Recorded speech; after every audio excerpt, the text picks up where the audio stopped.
My apologies.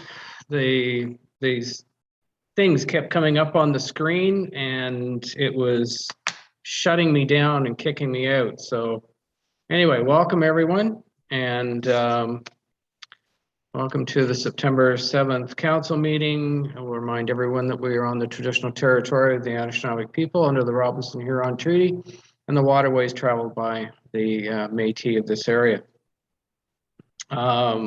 The meetings are live streamed and also available on the town's website at www.parrysound.ca. And prior to the open session, council met for a closed session. It was moved by Councillor Bachman and seconded by Councillor Borneman. The pursuant to section 239(2) and 3 of the Municipal Act SO 2001 C25 as amended, Council of the Corporation of the Town of Parry Sound moved to a meeting closed to the public in order to address matters pertaining to C, a proposed or pending acquisition or disposition of land for municipal or local board purposes, road allowance at 60A Seguin, E, litigation or potential litigation, including matters before administrative tribunals affecting the municipality or local board, contract work on town property. F, advice that's subject to solicitor-client privilege, including communications necessary for that purpose, contractor work on town property, and status of Geewadden Road. Finally, K, a position, plan, procedure, criteria, or instruction to be applied to any negotiations carried on or to be carried on by or on behalf of the municipality or local board, West Parry Sound Area Pool and Recreation Center, road allowance at 60A Seguin Street. That meeting was held. Okay. Is there any prioritization of the agenda? No? May I have a mover and seconder for the agenda? Councillor McCann, Councillor Keith. Council agenda for September 7th, 2021 be approved as circulated. Anyone opposed to the agenda? No, that's carried. Any disclosure, pecuniary interest, or the general nature thereof? Nope. Seeing any? Okay. Ladies and gentlemen, we are now going to take a few minutes to hold an electronic public meeting to hear any interested persons with regard to a proposed zoning bylaw amendment under section 34 of the Planning Act. May I have a mover and seconder, please, to adjourn part of the Councillor Burden and Councillor Keith, that we do now adjourn the regular meeting and declare the public meeting open. Anyone opposed to that? Nope, that's carried. Ms. Johnson, can you explain how the public was notified of zoning bylaw amendment Z 21-11-15 Forest Street, Lightfoot Victory Holdings Incorporated? Yes, Your Worship. Notice was given by prepaid first-class mail to the required prescribed agencies and property owners within 120 meters, posted in the newspaper, posted on the property, and was placed on the town's website. Okay, thank you. Mr. LG, can you explain the purpose of the proposed zoning bylaw amendment? Yes, I can. The applicant has requested to change the zoning of the property from R2 to R3 to permit multiple residential development within the former school. At this point, they're proposing up to 26 26 rental units. The lands are known as 15 Forest Street, the former Victory School, and are legally described as lots 12 through 15, 32 through 38, and part of lot 39 on plan 124. Thank you. As this is an electronic public meeting under the Planning Act due to COVID-19, we'll call upon those in electronic attendance if they wish to comment. Please make sure that you have your screen on and that you signal the camera or raise your hand if you wish to speak. Our moderator will call out the individuals when it's their turn to speak. Please keep your microphone muted until it's your turn. At this time, does anyone wish to speak in favor of the proposed zoning bylaw amendment?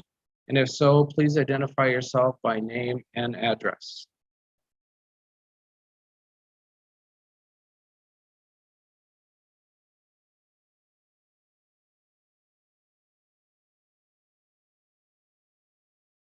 I'll ask one more time.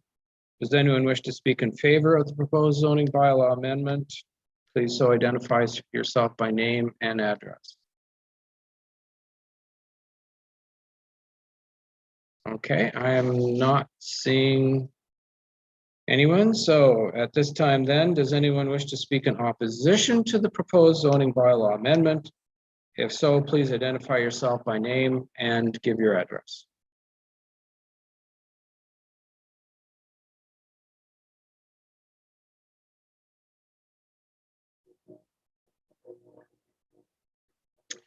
I'll ask one more time. Does anyone wish to speak in opposition to the proposed zoning bylaw amendment? If so, please identify yourself by name and give your address. My name is Jean Beckett. I live at Ken Meadow. I thought I was supposed to be muted and raise my hand. Okay.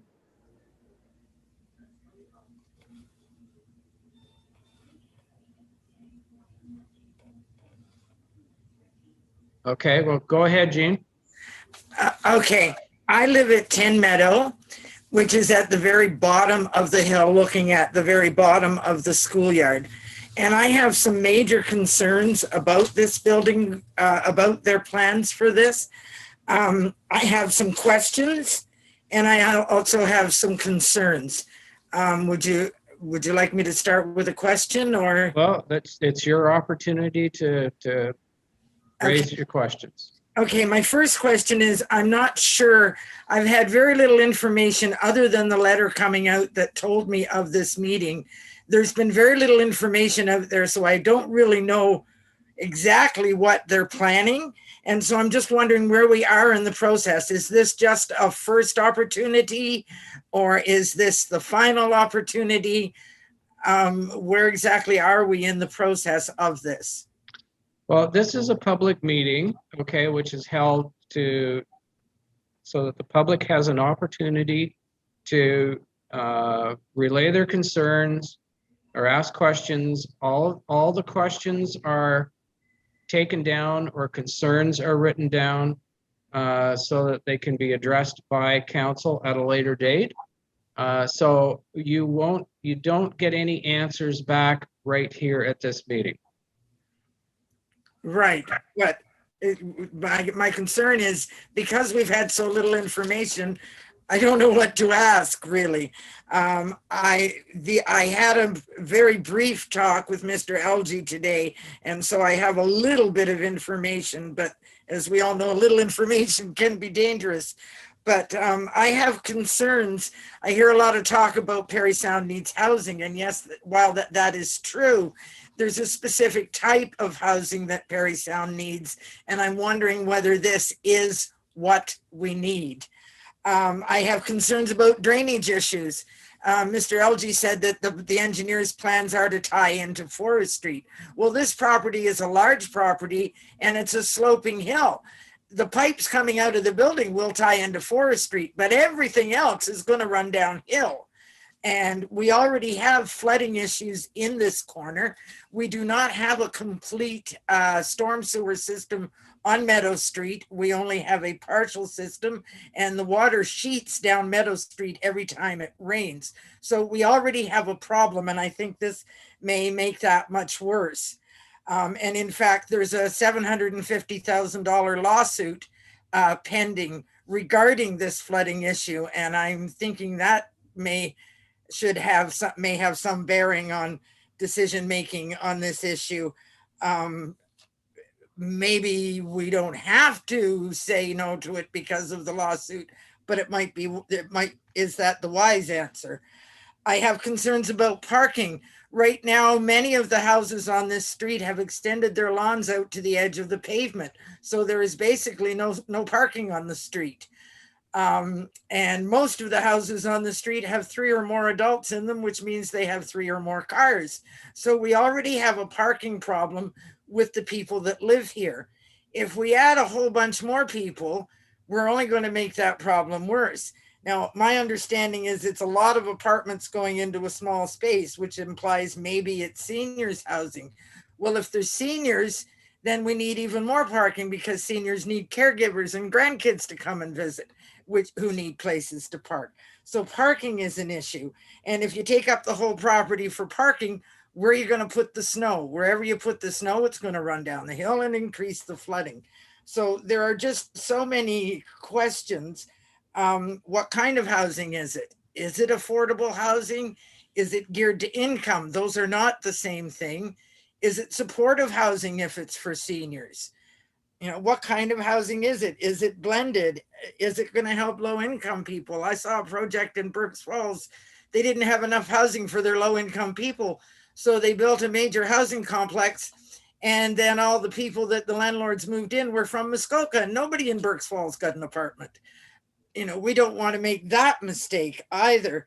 In Elliott Lake, they've spoken often about having made a mistake because they focused on turning it into a seniors community. Let's have all these seniors move up. Well, unfortunately, when all the seniors moved in, seniors need caregivers and helpers and people to mow the lawn and fix the houses and fix the cars and provide the home care and everything. There's no place for them to live. So now they don't have the support network that they need for the seniors. So it's just, there's so many things to consider. And I just don't think it's a good idea to put that much density in that small a space when the entire community around it is primarily single dwellings. There are a few that have granny flats, but most of the houses around here are single family homes. So I just think there's a whole lot of reasons that it's a very difficult issue, and I just wish we had been given more information. It would have been nice if the developers had a meeting and said, hey folks, come on up, see the property, see our plans. What do you think? That would have been really nice. But, you know, instead we get legal looking letters in the mail. Okay, so those are the majority of your concerns then? The other questions I have is, if we approve the change, the zoning change, are we approving what they are planning, or are we giving them, opening the door to them planning something even bigger and doing that because they have the zoning change? And when are they going to do it? And how long is it going to take? Okay, like I said, your questions and your concerns are being copied down. We don't give answers at this meeting. Okay, thank you. Okay, we're good then? Well, one question you might be able to answer is how can we get more information, or can we be kept in the loop, or is this our only opportunity? Mr. LG, he'll answer that. Gene, I'm expecting some more information from the developer either tonight or tomorrow, a site plan and such. So if you email me, my email address, I believe, is on the letter that was sent out. I can send you a copy of that once I get it. Okay. Thank you. All right, good. All right, is there anyone else that wishes to speak in opposition to the proposed zoning bylaw amendment? I've got a hand up for Carrie Ahrens. Yep, that's correct. I'm Carrie Ahrens, formerly Carrie Tudhope. My mom and dad live at 19 Forest, so I'm representing their questions. They are directly beside the existing kindergarten area. Many of their questions revolve around just traffic management. Meadow End, just the way the side streets around the schoolyard go, there's no sidewalks, there's no, the road isn't in very good shape. There's a town, I believe I don't know whether it's a power thing right at the bottom of the hill. There's, when you come out to Bow Street, it's really difficult because of the way the hill goes down the street along Bow. So getting out of that, the back end of around the schoolyard is difficult. Sorry, I can't remember the names. It's Meadow and I can't remember the other one. So traffic management is a huge one because there's quite a bit of traffic that comes from over the tracks, usually at a high rate of speed since they fixed the tracks along Forest Street. So getting in and out of that, it would be interesting to know what the proposal is for access to the, and is it all new build? Like, are the 26 units going to be within the school? Are they going to be spread out along in the former playground area? You know, that's where it would be great to actually have that site plan, to understand what, like Jean was saying, what the actual proposal is, and that process for whatever the traffic management would be. So not only parking them, but getting those people in and out of the area safely, both ends of the access, if there's access down on Meadow Street. Yeah, the other, they were just wondering also just how many units and are those units single, like 1 bedroom, 2 bedroom, multiple bedrooms, just anything that would give more information as to what it would look like. Is it going to be high, low, like, is there grass area? Is there playground? Is there, like, you know, further to Jean's comment about like what sort of tenants are they focusing on as far as the issue of affordable housing in Parry Sound, or pretty much any housing in Parry Sound? So it's mostly around those areas. And what would happen to taxes? Would there be any impact on property tax? Yeah, all of that. Okay. Thank you. Oh, thanks, Carrie. Okay, is there anyone else that wishes to speak in opposition to the proposed zoning bylaw amendment? I'll ask one more time. Is there anyone that wishes to speak in opposition to the proposed zoning bylaw amendment? Please identify yourself by name and give your address. I'm not hearing or seeing anybody, and I don't see any hands up in the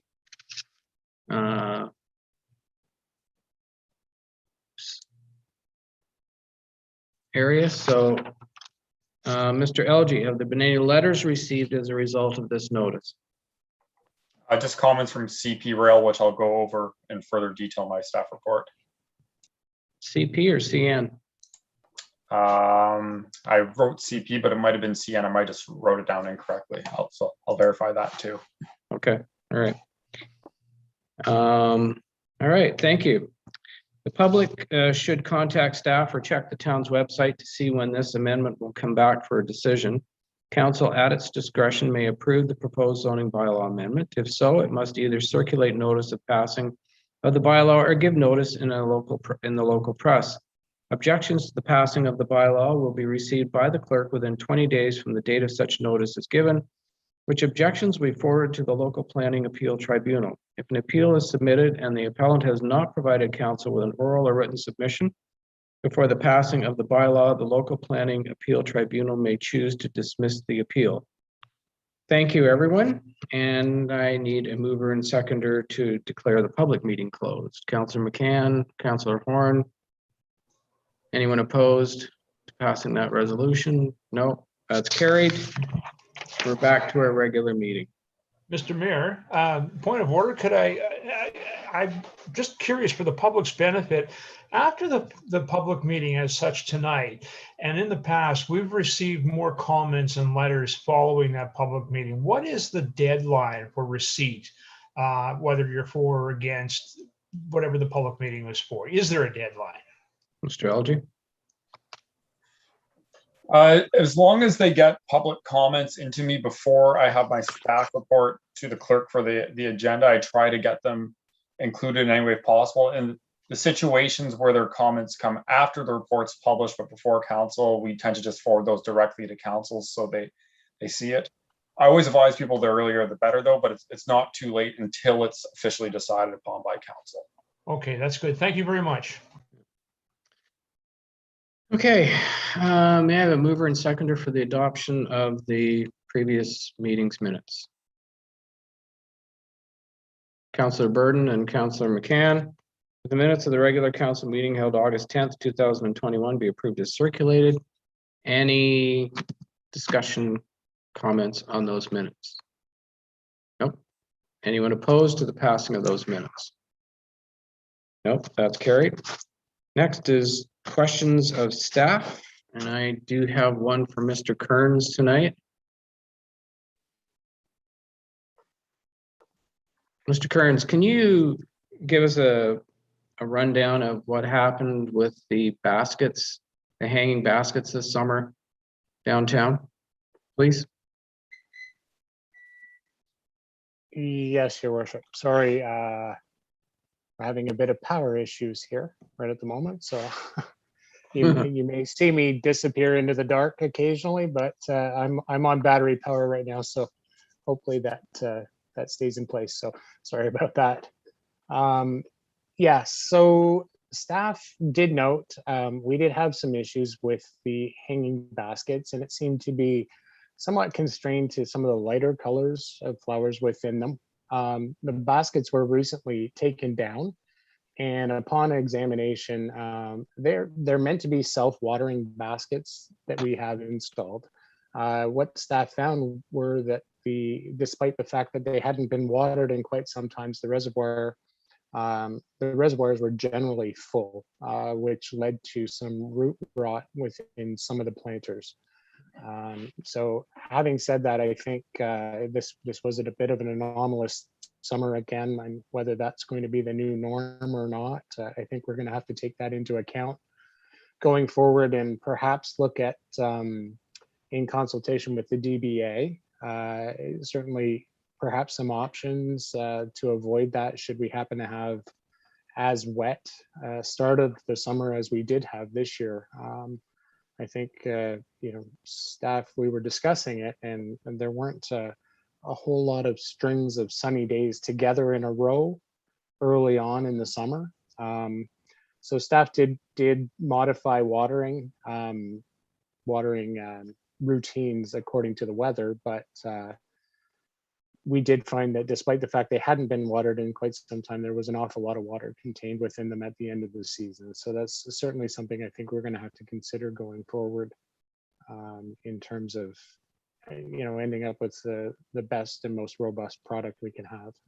That being said, I've heard a lot of compliments, even on the weekend. We were at Foley's Fun Day as a family, and I happened to be chatting with some folks who had some fabulous comments for the gardens downtown, the DBA, the ground gardens. So the colors were very vibrant there, and we want to make sure that we can replicate that up top as well.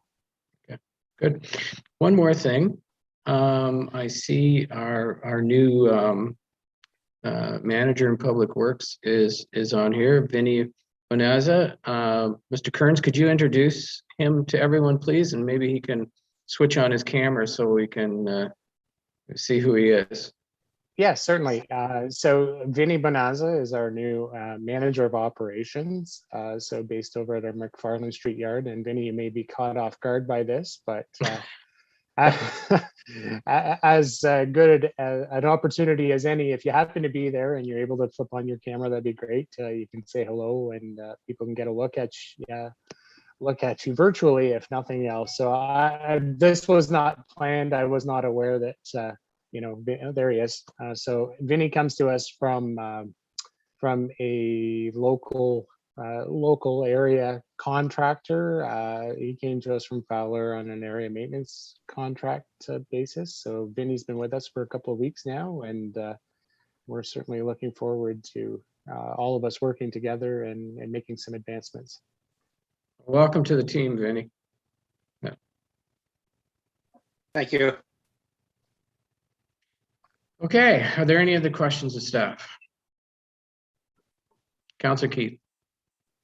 Yes, thank you. My question is for Mr. Cairns. So I had a complaint come to me more recently, and of course I had to go and check out myself. It was, for example, at Champlain Street where the dock is there.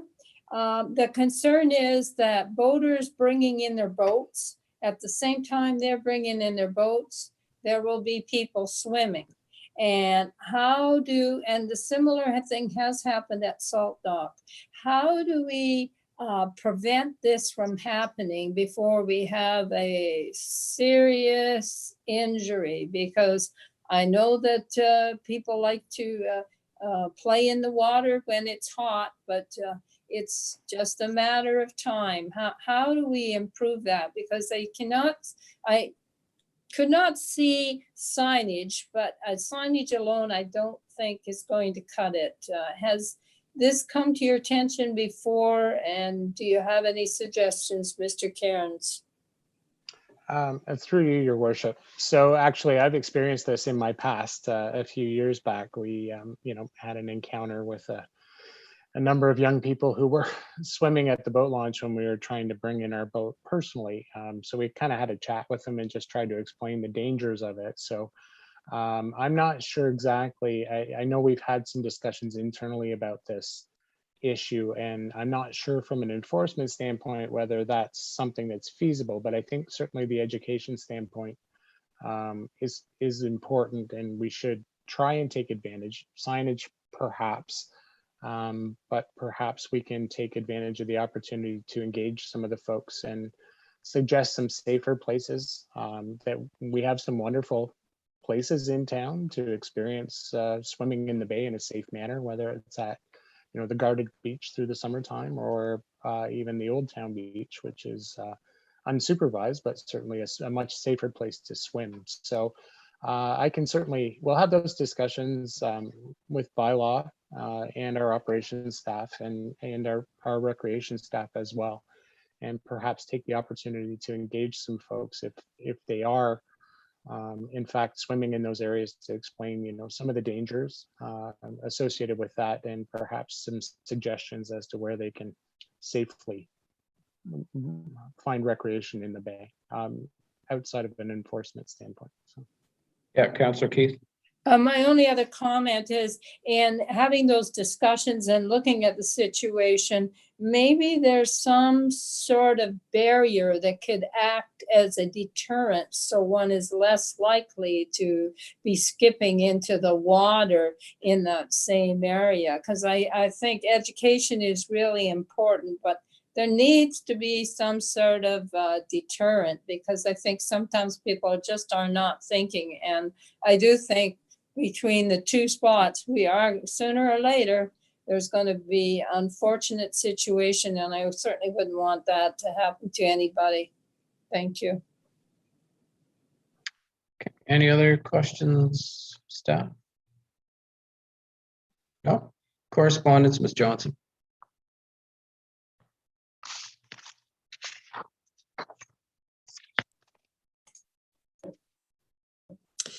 Your Worship, we just have two items of correspondence. The first from the Township of the Archipelago, the second from the Township of McMurch Monteith, and both are in support of a resolution that the Town of Parry Sound passed some months ago, advocating that public health cost sharing be maintained at the 25% municipal contribution, 75% provincial, instead of changing, as the province has suggested, to 30-70.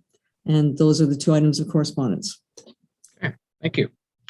All right, we had a deputation scheduled for tonight, but they have decided that they don't need to do that anymore. So we'll go to reports, and we'll start with Councillor Burden.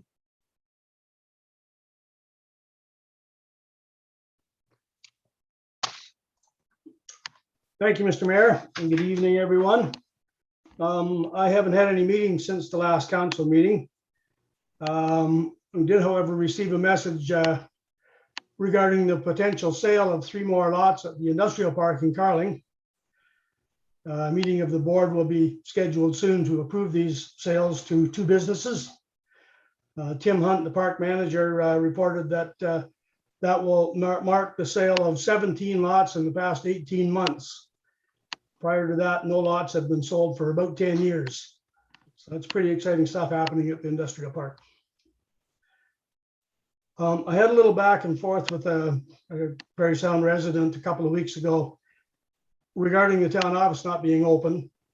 I made it clear that the office would be reopened as soon as we deemed it safe to do so. I also advised him that he should ask the people who will not get vaccinated why they insisted in helping the pandemic continue much longer than was necessary. I believe strongly that if everyone were to be vaccinated, the pandemic would be over immediately. And I just want to make my view clear to the rest of the residents of Parry Sound.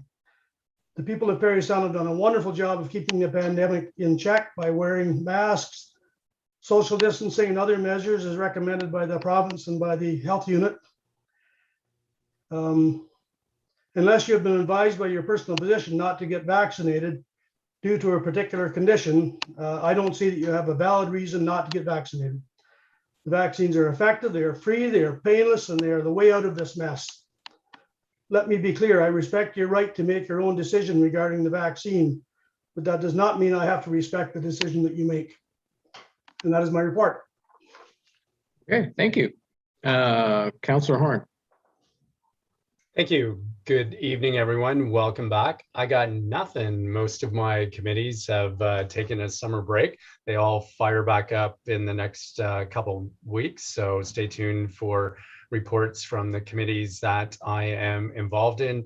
Remember today, the children, students back in school. So it was a very busy crosswalk up at the Dairy Queen High School today. So be safe at all our crosswalks out there. Look out for the buses, obey their signs. So everyone stay safe out there. As Councillor Burton said, get your shot.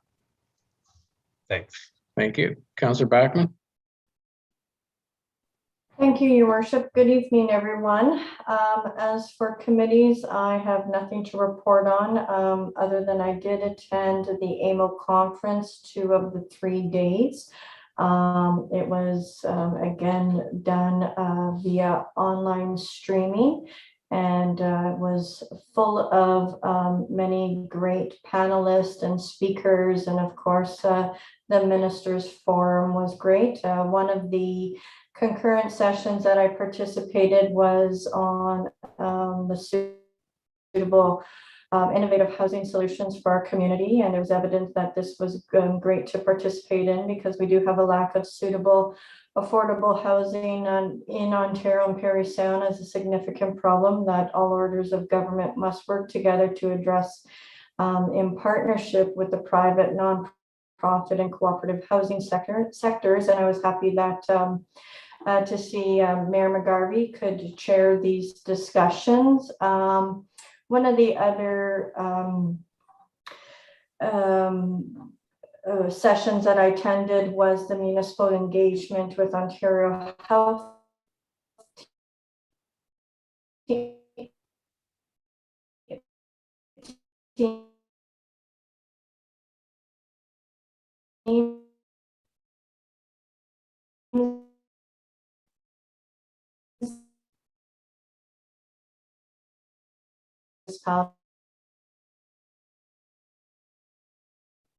Service to improve our was advanced in, and I look forward to attending hopefully in person next year, which will believe be in Ottawa. So thank you again for council support in sending me to this conference, and if anyone has any specific questions in regards to the conference, definitely reach out to me. And just to note, should it be live streamed again or offered via remote, one of the things that I did find interesting is that one municipality had the sessions or AMO streaming in their council chambers. So I thought that if that was an opportunity, and it was either offered remote or that would allow for other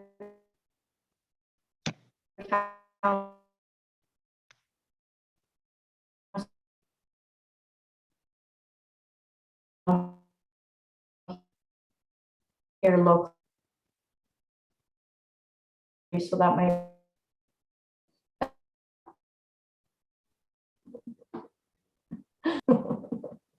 I think you were frozen and cutting out, so it's hard to say what it was. Sorry But about that. I find that interesting that some council had it live streamed in their council chambers, because They're not supposed to. When you get a membership, that's your ticket into the conference, not for the rest of the world to see. So it'd be interesting to know who that township was, but we'll let AMO know. Councillor McCann.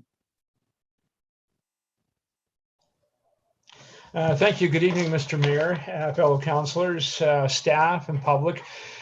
Just following on the heels of what Councillor Burton had reported on in terms of vaccinations and shots, and I'm going to speak to something that we've all heard.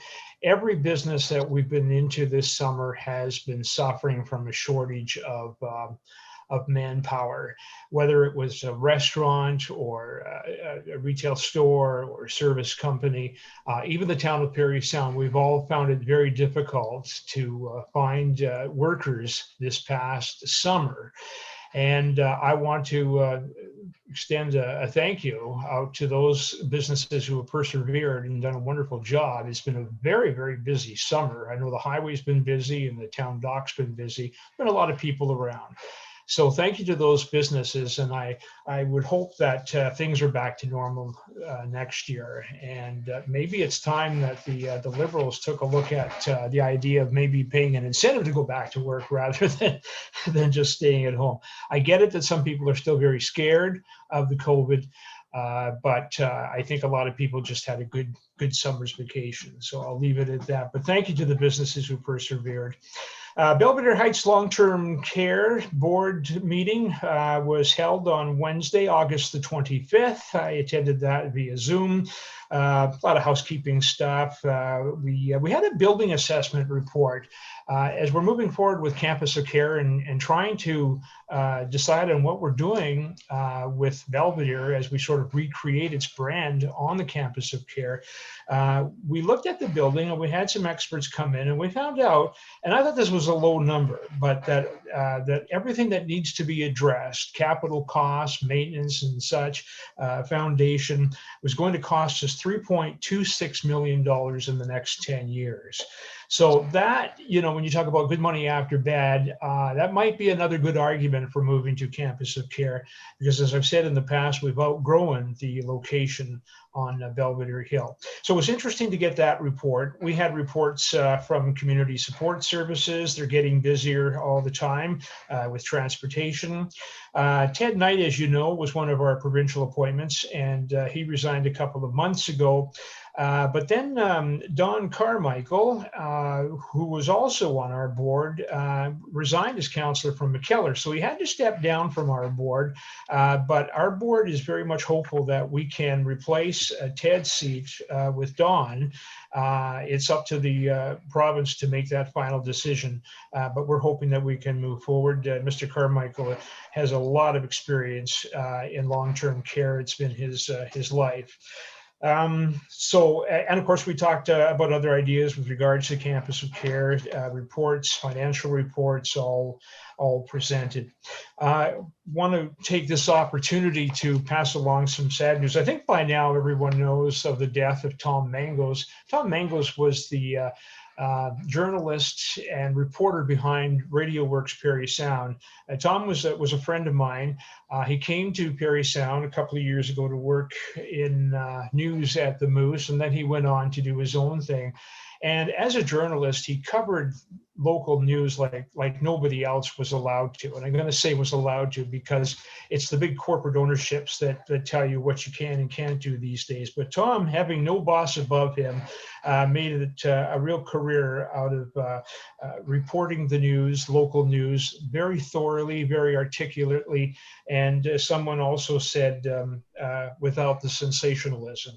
So Tom was not well. He had a lot of health issues. I thought he would have bounced back, but he didn't. He did die at home, and his family had a private service for him at Pine Hills Cemetery, and that's down in the Scarborough area. So Tom, rest in peace. Our thoughts and prayers and condolences certainly go out to his family. I spoke with his brother a couple of nights ago, and we wish them best in moving forward after this. He was 61 years old. He passed away on the 17th of August. And so, Tom, rest in peace. And that's my report for tonight. Thank you. Councillor Borneman. Thank you, Your Worship. Good evening, everyone. Councillor McCann spoke of Belvedere. I have had a couple of meetings at the airport to review the tender with respect to runway expansion. And I attended one other webinar out of personal interest, but I think it's something that the town needs to pay attention. It was put on by the International Joint Commission for the Great Lakes with respect to water levels in the Great Lakes, and they advise, I think, as we know, that water levels remain high. They're not as high as they were in 2017 or 19. They cited oodles of numbers and statistics. The Great Lakes is a catchment area for a very large land mass, and yet there's a very small plug to release water. Not very many years ago, around this table, we were receiving deputations from Stop the Drop concerned about low water levels in Georgian Bay, and now we're seeing high water levels. And I expect in future, with climate change and the erratic weather that we're experiencing, that water levels will continue to be an issue in our area. And as a result of our tourism-based economy, it's something that we need to pay attention to. I think that at some point in time, it may well be prudent for us to appoint a member of council or someone from staff to be following up and paying attention to what these larger bodies are doing, in order that we not be caught short or working in a counterproductive fashion. I want to thank Councillor Bergen for his comments earlier. COVID has become not just a public health issue, but also an economic impediment to the well-being of the community. Do it for yourself, do it for those around you, do it for the community, but get the shot. And that's my report this evening, Mr. Mayor. Thank you. Councillor Keith. Yes, thank you, Mr. Mayor, fellow councillors, staff, and the public. I cannot provide any more information in reference to reports in the last month. I had good intention of attending the Parry Sound Area Planning Board Committee meeting. However, we also depend on other municipalities and their reports to be provided to the meeting. So that had to be canceled. I will just make one comment, and that had to do with Councillor Borneman's comment a few minutes ago about the fluctuating water levels. I think anybody who's at home sometime and likes watching Nature of Things, or Dr. Suzuki certainly has been talking about this for some time, not just with the Great Lakes, but throughout the world.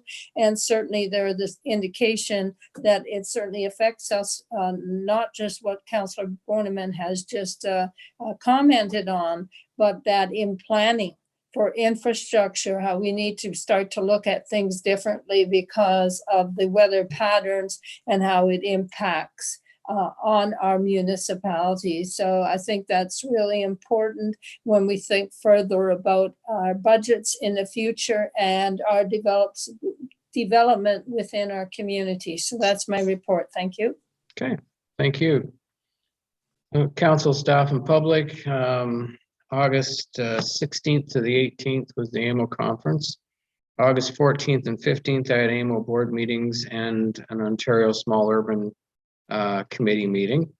August 16th was a busy day. We had 2 delegations with ministry officials, and I chaired a housing session. One delegation was with the Ministry of Consumer and Corporate Affairs and the Ministry of Natural Resources and Forestry. The other delegation was with the Ministry of Finance with regard to relief of the poor and tax exempt properties. Of note, I had a call from the Chair of Impact on the subject, as he had just had a conversation with the Ministry of Finance on that. So there is some traction. The session on housing I chaired was called Innovative Housing Solutions. The proactive approach by Sault Ste. Marie's DSAB to purchase older homes, fix them up, and then offer them at reasonable terms to people that want to purchase a home that otherwise couldn't afford to, is a really, really neat project. And it's really good to see that they've stepped forward to do this. One of the other presenters gave us an overview of Abbeyfield, Canada, which is a retirement residence. It's kind of communal in a way, but you have your own private area as well. On Tuesday, the Township of the Archipelago received a PJ Marshall Award for their work with the baby turtles. Apparently, all of the judges were impressed with this particular project, and so congratulations to the Archipelago Township. There were certainly many interesting topics. The session that they had with Lieutenant Governor Dowdswell and the other ladies with regard to empowering women into the workforce and into politics was an excellent topic. Amos certainly had geared up for a number of really good guest speakers. And working with TV Ontario has really brought sort of a media coverage aspect to it as well, with good MCs. Great virtual conference, and Amos staff really need to be commended for all of their work that went into putting this conference together. It was a job well done. You could really tell that they had improved over last year, but I think everybody's hoping that next year it will be able to be in person, or maybe it'll be a hybrid somehow. I do have some updates. It has to do with the Fitness Trail Challenge that we had this summer. 430 individual participants of all ages. They participated and received event shirts. Approximately 90% of the participants were residents of Parry Sound area. The event attracted 8 corporate sponsors, 7 which are local to Parry Sound. And the event engaged approximately 7,000 people on social media. 45 people submitted photos for a social media contest, which I know my wife and I were part of that. The winner was Sue from McDougall, who won a prize pack from White Squall Outdoor Store worth $200. So I want to thank April and Brad for all their work at putting this together, and all the sponsors and everyone that participated. Job well done. That's excellent. Some recognition. Jody, the organizer of the Parry Sound Summer Market, that little market that is now averaging 1,500 visits a week. Jody has extended the market and it now goes to every Tuesday, 9 a.m. to 2 p.m. and the last market date being September 21st. So they've extended it a little bit further into September than where we were before. So that's good news. The Civic Scholarship, I'd like to remind the public that we've extended the deadline for submission of applications for the town's Civic Scholarship. A $500 scholarship is awarded annually to one university or college student who is a permanent resident of the town of Parry Sound and is entering the second year of full-time classes in September. Full eligibility criteria and an application form can be found on the Tom's website. Just search scholarship. Deadline for receipt of applications is Monday, September the 13th. Also, the Waterfront Advisory Committee. The town is also seeking volunteers to participate on the Waterfront Advisory Committee. Deadline for submission of letters of interest and resumes is also next Monday, September 13th. Check out the town's website or contact the town clerk for more information, including committee terms of reference and member eligibility criteria. And that's my report. So we have some resolutions, a resolution from closed.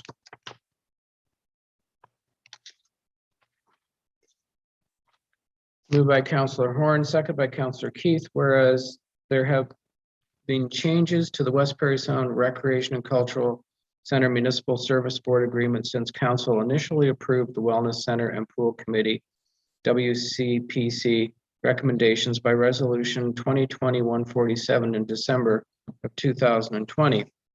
Whereas addressing the impact of McKellar and Carling's decisions are not reflected in the attached partnership agreement. Whereas all 6 area municipalities must agree on the partnership agreement. Whereas the objective is to finalize the partnership agreement prior to September 10th, so the ISIP funding agreement can be executed by September 10th by the Municipal Service Board if the date is not extended. Now, therefore, subject to all area municipalities, with the exception of Whitestone participating, the Council of the Town of Parry Sound hereby approves a revised West Parry Sound Recreation and Cultural Center Municipal Service Board agreement substantially in the form as attached. Discussion.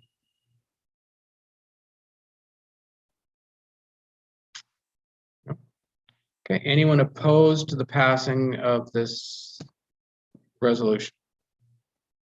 Nope, and that's carried.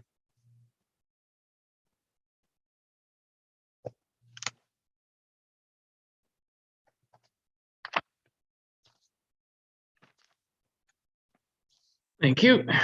Okay. Moved by Councillor Borneman, second by Councillor McCann, that the report on delegations made to provincial ministries at the 2021 AMO conference be received for information purposes. Any discussion on those? I would like to thank staff for putting that together, because I think it's a good synopsis of the two delegations that we did do and what was said. Anyone opposed to the passing of that resolution? Nope. Okay, it's carried.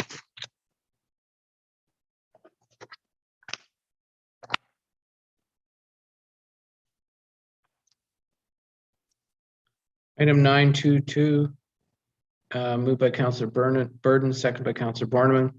Whereas in 2019, the Wellness Center and Pool Committee was created by 7 area municipalities to undertake due diligence and submit a grant application for a new recreation and cultural center.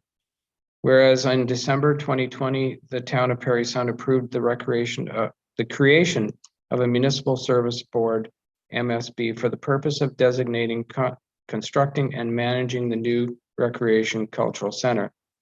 Whereas in December 2020, the town approved entering into a partnership agreement with other funding municipalities.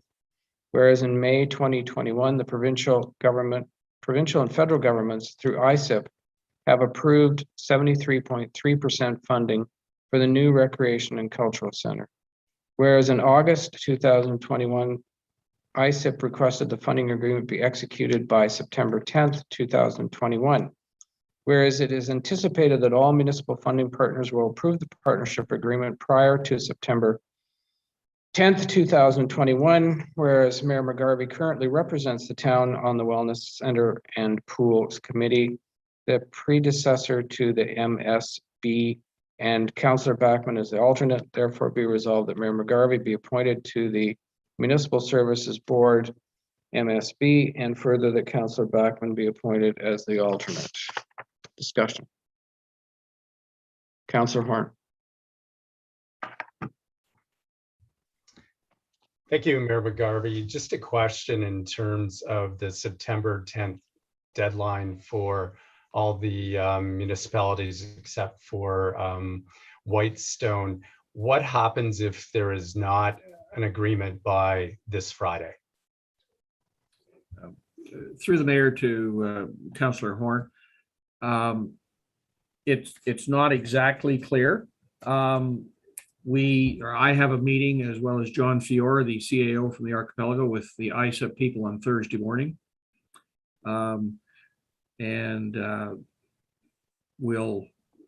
We've been hesitant, and some have suggested we shouldn't ask for an extension at this point in time because of a federal election, etc.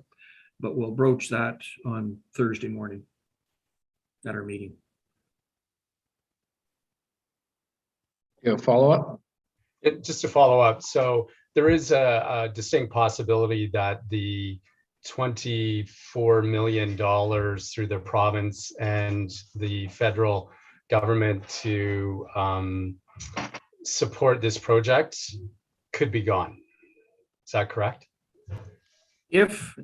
I think the greater risk is if the 6 area municipalities that are still wanting to be partners cannot reach agreement on a partnership agreement, then this $23 million in funding could be lost. Absolutely.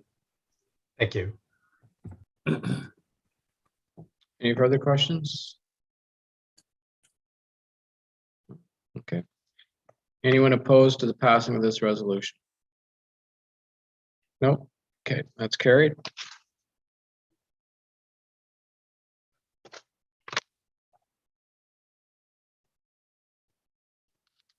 Item 9.2.3, moved by Councillor Keith, second by Councillor Horn. The council authorizes that application be made to COVID-19 reopening fund for heritage organizations, museums assistance program for the Bobby Orr Hall of Fame, and that Caitlin Dyer be confirmed as the person with signing authority. Any discussion? No? Anyone opposed to the passing of this resolution? I don't see anyone opposed, so it is carried.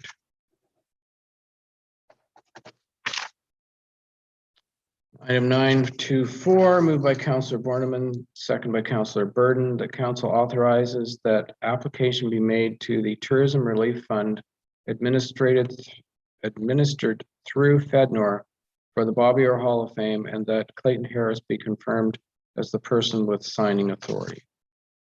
Any discussion? No? Anyone opposed to the passing of this resolution? No. That's carried then.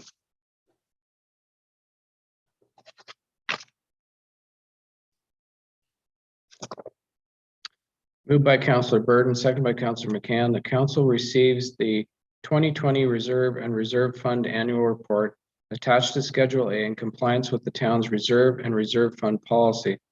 The council authorizes that the 2020 Stocky Center / Bobby Orr Hall of Fame deficit be funded through general surplus resulting from cost containment after the onset of COVID-19, and further, the council hereby approves the allocation of the remaining surplus as identified in Schedule B. Ms. Phillips, do you have anything you want to add to this? Yes, I can. Thank you, Mr. Mayor. So tonight's annual Reserve Fund report is provided before you. So the reserves are, there's 32 reserves, and the balance is now 21.1 million compared to 17.1 million at the end of 2019. And the reserve fund balance overall has gone from 5.3 million at this time last year to 7.5 million at the end of 2020.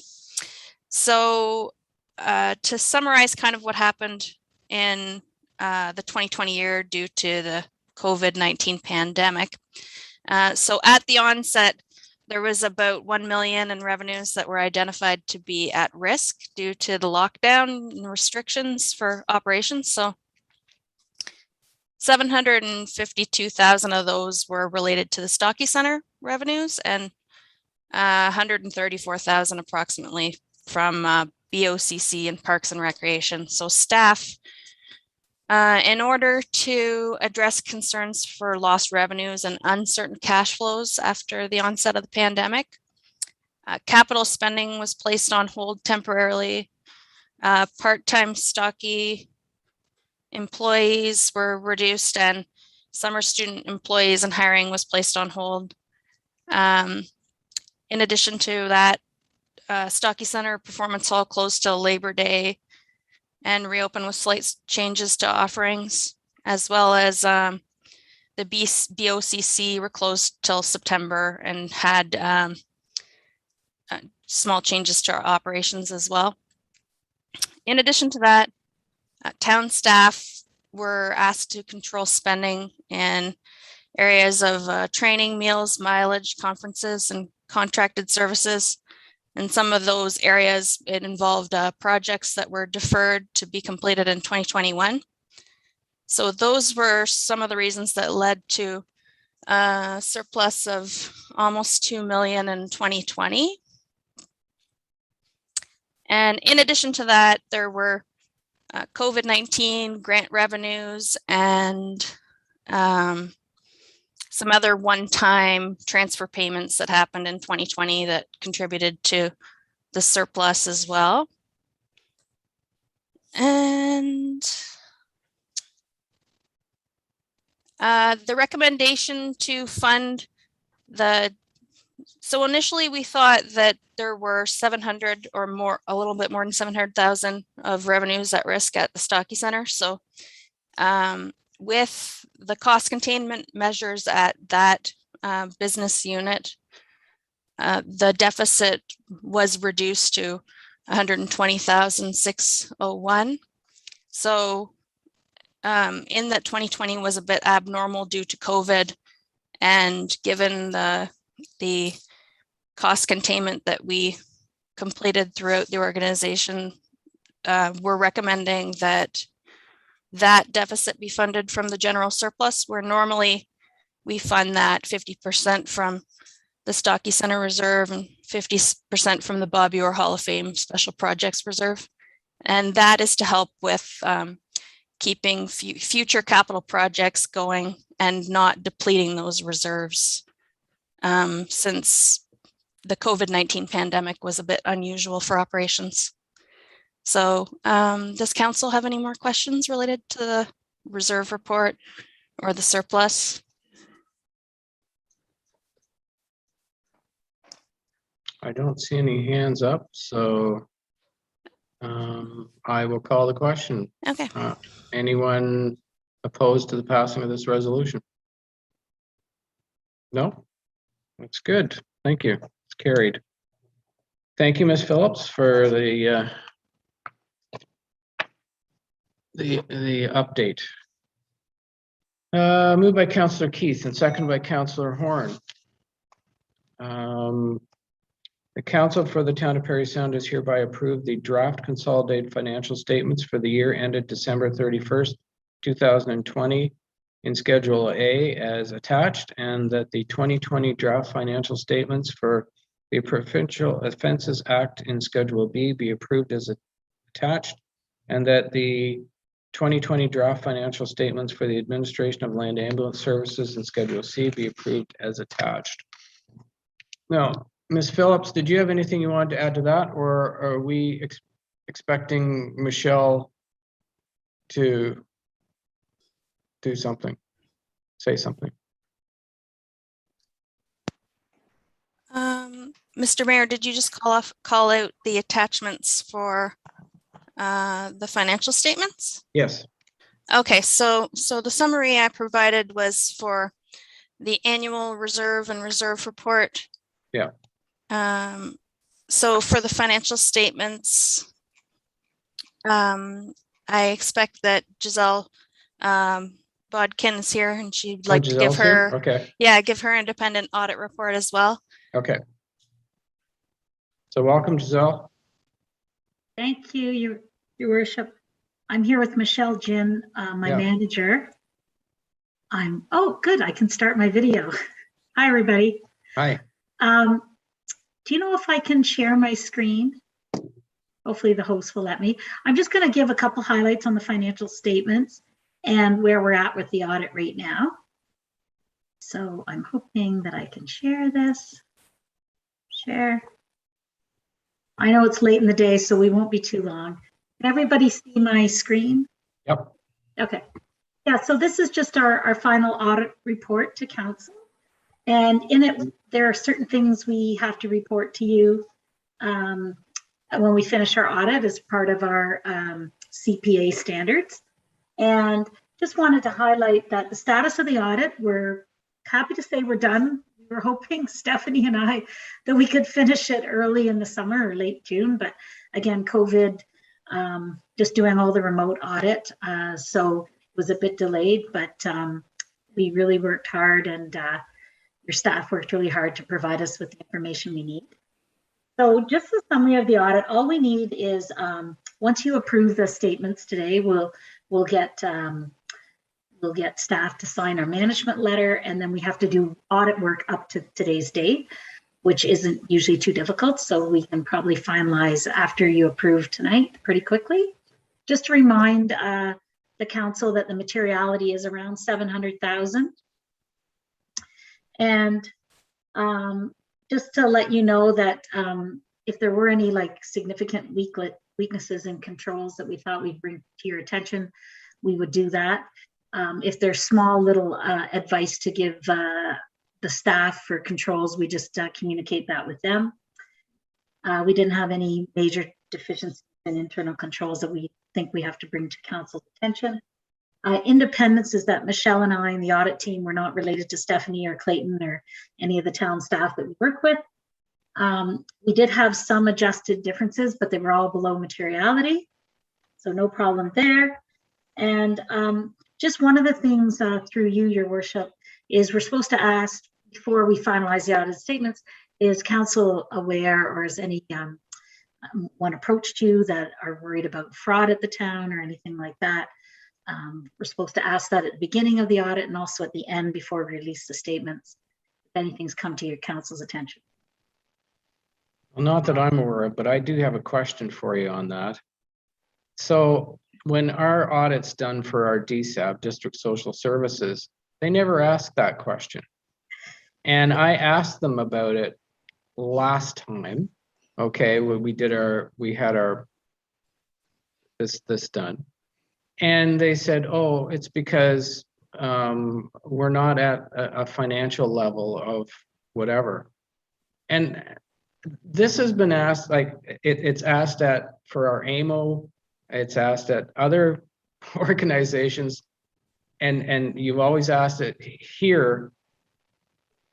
Why would it not be asked at the DSAB? Because this isn't making sense. The DSAB runs a fairly costly organization because it's covering both sides of the district. Do you have an answer? It's required if you are getting an audit. Yes. A financial audit from a public accounting firm. Yep. They should be, now they don't always have to ask it at the board meeting. They can also do it by email, but they're supposed to reach out to anybody who's in charge of governance, those in charge of governance, which is board of directors, and ask them if they're aware of any fraud or illegal acts. And sometimes that can be done privately through email or through a letter. So maybe they're asking you some other way and you haven't noticed. No. Okay, No. well, that's kind of the standard. I will remind them again that this is a question that should be asked. And Councillor Burden, he's also on the DSAB, and he was aware of my question as well on this. So thank you. So audit findings. So this is just basically any significant risk of material misstatement. I just don't want council to worry that there's 4 things on this page. These are sometimes just standard, like management override of controls is always a standard risk. So what we do is we try to review the journal entries and ask questions around anything management's doing, versus, maybe one of your clerks who's posting accounts payable and accounts receivable. We're looking at journal entries and things like that. Nothing was brought to our attention. Revenue recognition is always a risk if the town is getting cash for different recreational facilities. If you can imagine, like something like the city of Barry getting skating fees. I don't think there's a lot of public skating going on, but different things like that. So we look at revenue recognition. Contaminated sites is always a risk because, again, it's difficult to audit. It's difficult for us to find out if there are contaminated sites. So we have questions around that. And then WSIB liability. Again, we usually rely on the actuaries to give us information around what the liability should be. So there was nothing really found in those areas. Another kind of risky area is contributed assets. When you're given assets, is again, how do we audit the assets that are given? Because sometimes there's not a cash. So, and it's hard to sometimes value those things. So do some extra work there. COVID impact, that's always in almost every audit this year, that we have to look at the risk of COVID reducing your revenue, just as Stephanie was talking about. And then also subsequent events. We were just talking about that the Ontario government announced approval for the 23 million. I think Clayton was just talking about this grant funding, and that it represents 73% of the money. And we have disclosed that in the financial statements because it's a significant event for the town. And then the Mac Lane Dennis Drive water sewage infrastructure project was debentured subsequent to year end, and we put that in the financial statement. Yeah, and then this other part I'm not going to go through, but it's just other required communications. All you need to know is if you go down through each one of these, no items noted, no material uncertainties, no disagreements with management, no instances of non-compliance, no related party transactions in the normal course of business. And so it's all even though it says no, it's all a good audit report on those things. So the appendices just have some of our adjusted differences, which is most of them were just estimates. So there's nothing that the town had to adjust. And then I'm just going to bring in, so does anybody have any questions on the audit report? It's a clean report this year. Okay, through your worship, I'm just going to highlight some of the things in the financial statements with Michelle. So again, the first page is, it's a clean audit opinion. Everybody's okay with that. It's always good if it's clean. So I'm just going to highlight a couple things here. So just your bank account and all your assets. So you can see you have cash, you have short-term investments, you have taxes receivable from your ratepayers, other accounts receivables, and then you have this investment in Lakelands Holdings, just to remind council what your assets are. So you can see last year was 28 million of assets, and this year there's 40 million of assets. So that's all very positive for the town. You can see that the cash went from 14 million to 24 million. Everybody sees that? And then if you look at your payables, and your payables are, your general accounts payable, payroll, you do have some deferred revenue. That's if you get money like for a grant and you really have to defer it until you spend the money.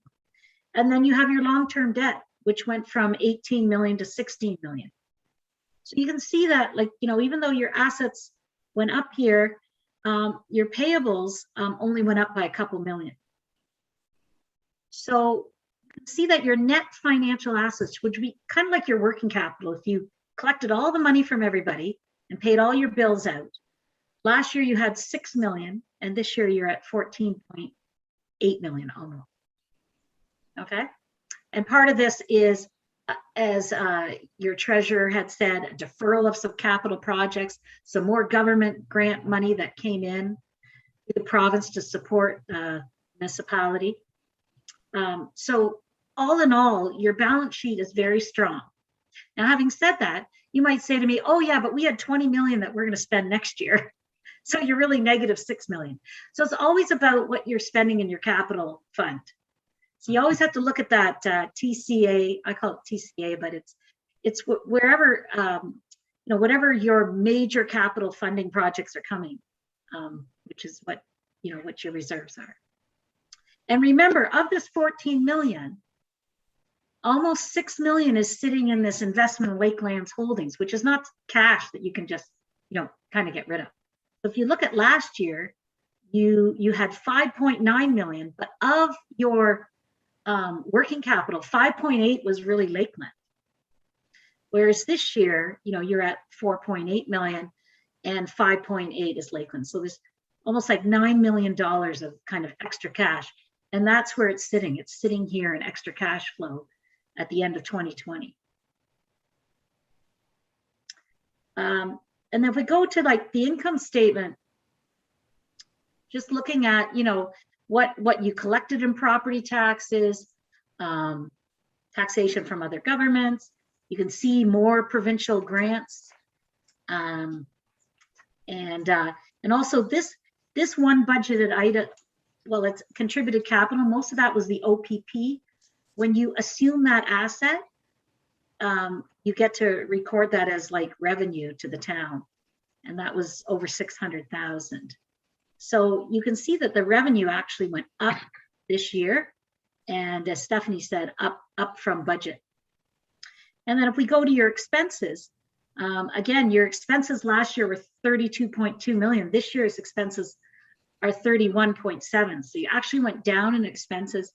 And a lot of that was this recreational and culture that, again, Stephanie was talking about. You reduce those expenses, which gave you this annual surplus of 5 million. So if you're thinking like a non-accountant, well, you just told me I made 5 million. How did I end up with 10 million of extra cash? Well, cash is affected by a lot of things. And so I'm just going to show you cash flow here. Go here. So you start with your 5 million of, revenue. But again, what happens is you have amortization of 5 million. So every year we write off your assets on the financial statements. So that's really 10 million of cash that came in. And then it's like, well, what did you spend on assets? Well, you can see last year you spent almost 10 million, 9.8 million. This year you only spent 2 million, which is what your treasurer said. You might have put off a lot of capital assets that you were going to invest in until maybe next year. I don't know does anybody have any questions or you understand what I'm saying? Good. All right. Don't want to bore everybody at the end of the night. Okay. And so I'm just going to move it over to Michelle. Michelle, are you there? Yes, I'm here. Okay. Michelle, do you want to highlight just a couple things in the notes? Okay. Yes. So could you please move to note 5? Okay, sure. Okay.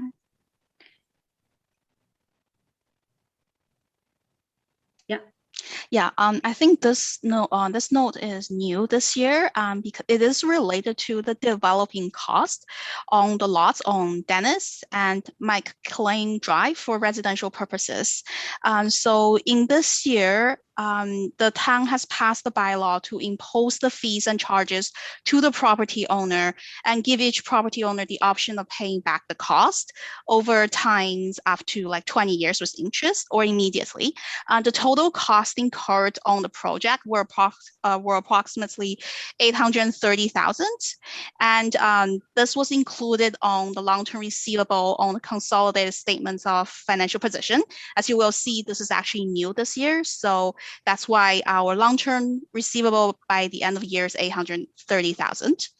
So let's move. The next new part is that also increased our assets. Yes. Yeah. The next one is note 14. Okay.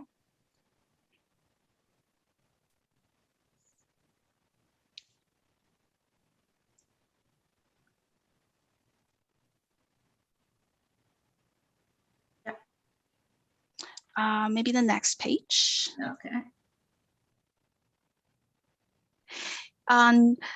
There's a new commitment this year related to the Ontario Provincial Police Municipal Policing. So the township has contracted with the OPP for police services undertaken as per Section 10 of the Police Services Act, and the township is responsible for the costs incurred by the OPP delivering the services. And in 2020, the town has paid $2 million in the police servicing costs to the OPP. And the last part is note 24. I'm sure everybody's read the notes in detail.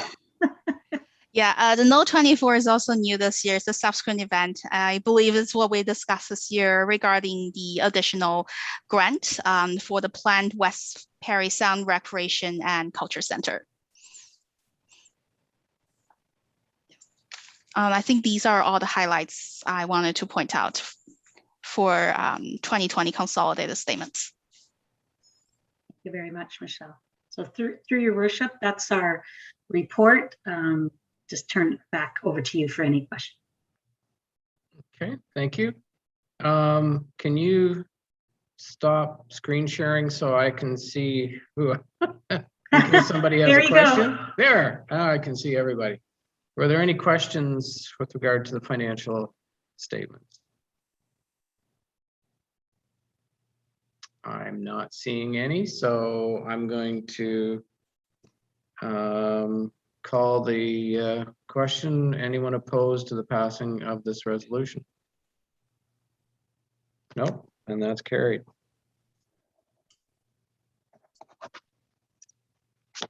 That's good.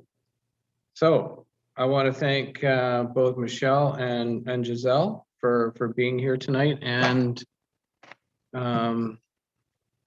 sharing the audit story with us. Thank you very much. And I just want to thank Stephanie and her team and Clayton for all their help. We had some it was an interesting audit. Thanks, Giselle. All right, thank you. Bye, everyone. Bye. All right, item 951, moved by Councillor Keith and seconded by Councillor Burden. Whereas the Truth and Reconciliation Commission released its final report on June 2nd, 2015, which included 94 calls to action to address the legacy of the residential schools and advance the process of Canadian reconciliation. And whereas the recent discoveries of remains and unmarked graves across Canada have led to increased calls for all levels of government to address the recommendations in the TRC's call to action. And whereas all Canadians and all orders of government have a role to play in reconciliation, and whereas recommendation number 80 of the Truth and Reconciliation Commission called upon the federal government in collaboration with Aboriginal peoples to establish a statutory holiday, a national day for truth and reconciliation to ensure that public commemoration of the history and legacy of residential schools remains a vital component of the reconciliation process. And whereas the federal government has announced for September 30th, 2021 as the first National Day for Truth and Reconciliation, National Orange Shirt Day, and a statutory holiday, therefore be it resolved that the Council of the Town of Parry Sound does hereby commit to recognizing September 30th, 2021 as National Day for Truth and Reconciliation, National Orange Shirt Day, by sharing the stories of residential school survivors, their families, and communities. Any discussion? Anyone opposed to the passing of this resolution? No, it's carried. I want to thank everybody for this. There will be another resolution. Ms. Johnson is doing a little bit more research on it, coming hopefully, possibly to the next council meeting with regard to the issue around the Robinson-Huron Treaty. And anyway, we're working on more information on that.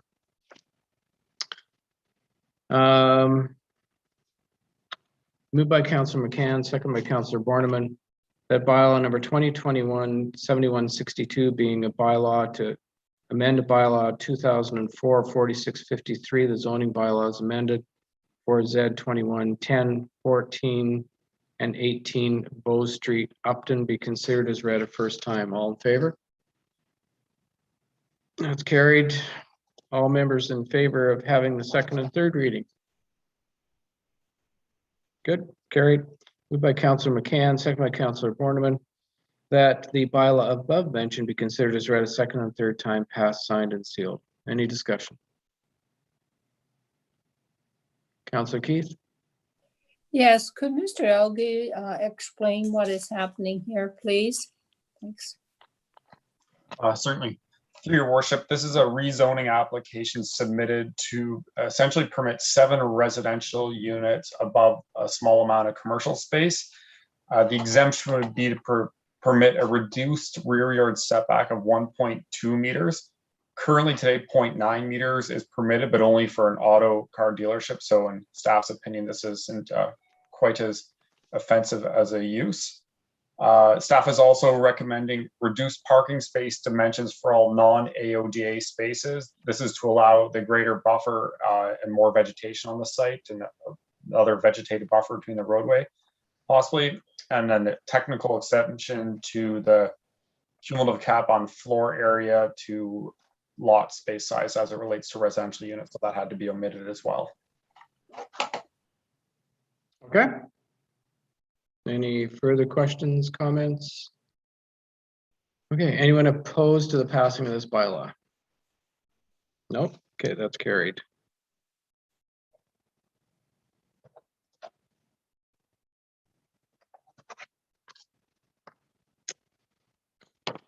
Moved by Councillor Burden, second by Councillor Borneman, that bylaw number 2021-7163 to amend bylaw 2004-4653, the zoning bylaw is amended for backyard hens, be considered as read a first time. All in favor? That's carried. All members in favor of having the second and third readings? That's carried. Moved by Councillor Borneman, second by Councillor Burden, that the bylaw above mentioned be considered as read a second and third time, passed, signed, and sealed. Discussion. Councillor McCann.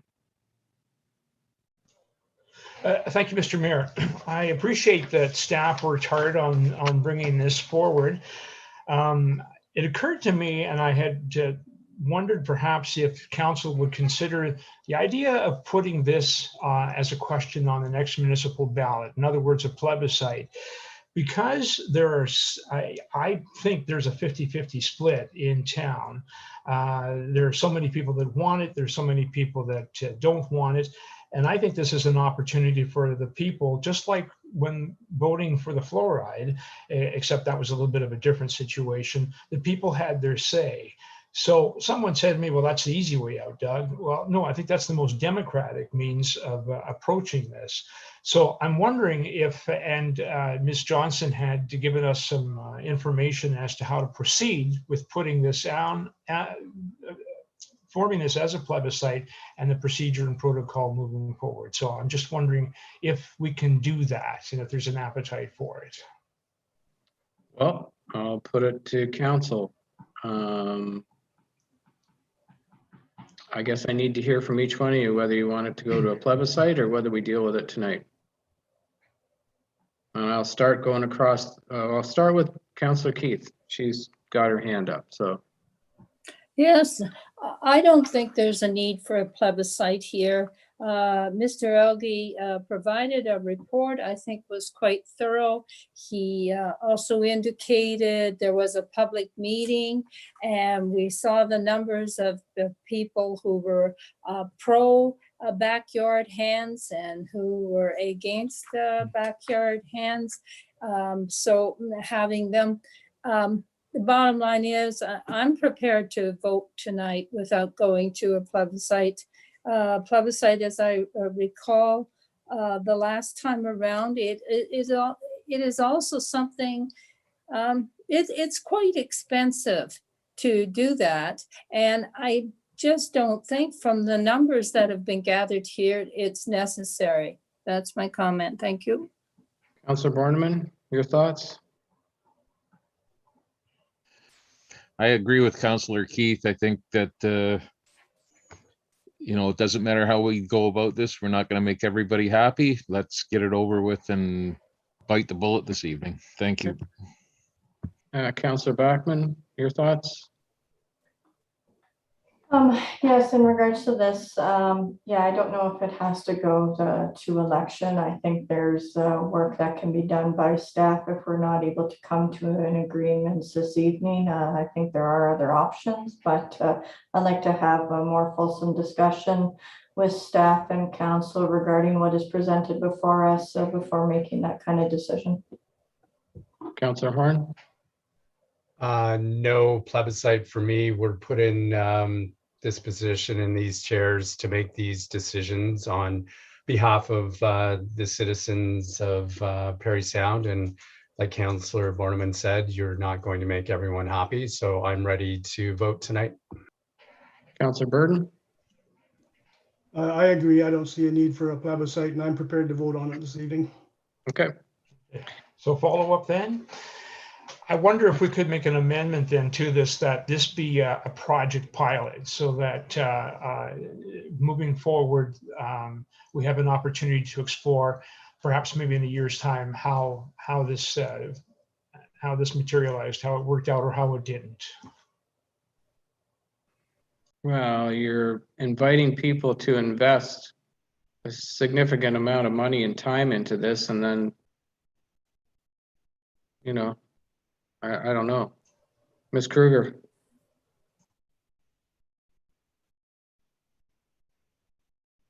For some reason, you're not coming through. You're unmuted, but not yet. Is it your microphone?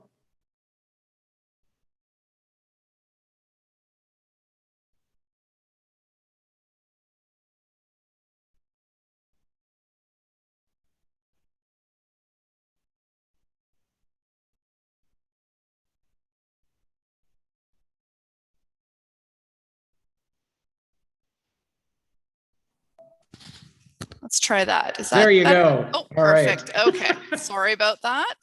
Through your worship, I think a pilot project would be a difficult undertaking, as currently our zoning bylaw does not permit chickens or hens, keeping of backyard hens, other than in a rural zoning, which is obviously why the amendment was put forward. Without an amendment to the zoning bylaw, the pilot project would be, they wouldn't be permitted to have the backyard hens on these properties. And pursuant to the resolution that was passed in May, speaking to staff that enforcement needed to be consistent regardless of potential future changes, we wouldn't really be able to permit people to have these hens under some type of pilot project. Councillor Bachman? Thank you, Your Worship. Just in regards to your comments, Allison, I think what I've seen in other municipalities is a temporary use zoning bylaw. Whether it's a temporary use zoning bylaw or pilot project, I think we would be able to accommodate it. So just having said that, I know that the resolution, and just I'll speak first openly, the resolution that council put forward, and having doing some research personally, I think there may have been some options such as a pilot project. Obviously that wasn't the direction that staff put forth, but and having said that, and looking at the report, one of the comments that I see mainly, it says, the ability for this to be a successful initiative comes down to each owner's ability to care for and maintain the hens enclosure and their enclosures. Therefore, licensing may be the only way to ensure that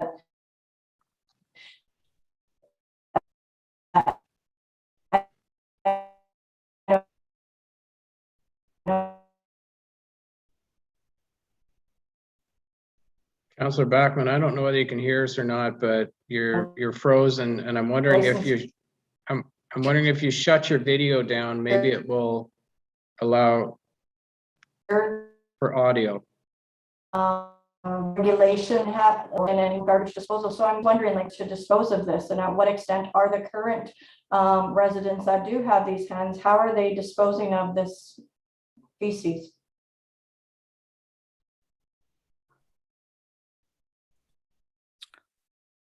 Through your worship, I'm sorry, Councillor Backman, I think we did miss some of your questions there. We lost the feed.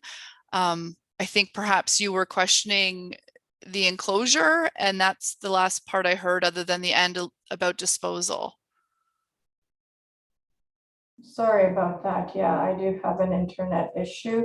So just in regards to the report states that staff believe the ability for backyard hens to be successful, it comes down to the owner's ability to care for and maintain for the animals and the hens. So I'm just wondering, how do we, if that's what the success lies in, how are we going to ensure that, you know, we are ensuring that those enclosures, if we don't have a licensing in place, how do we know when these goes up? Therefore, is licensing the only way that we can really tackle this to ensure the success of this initiative?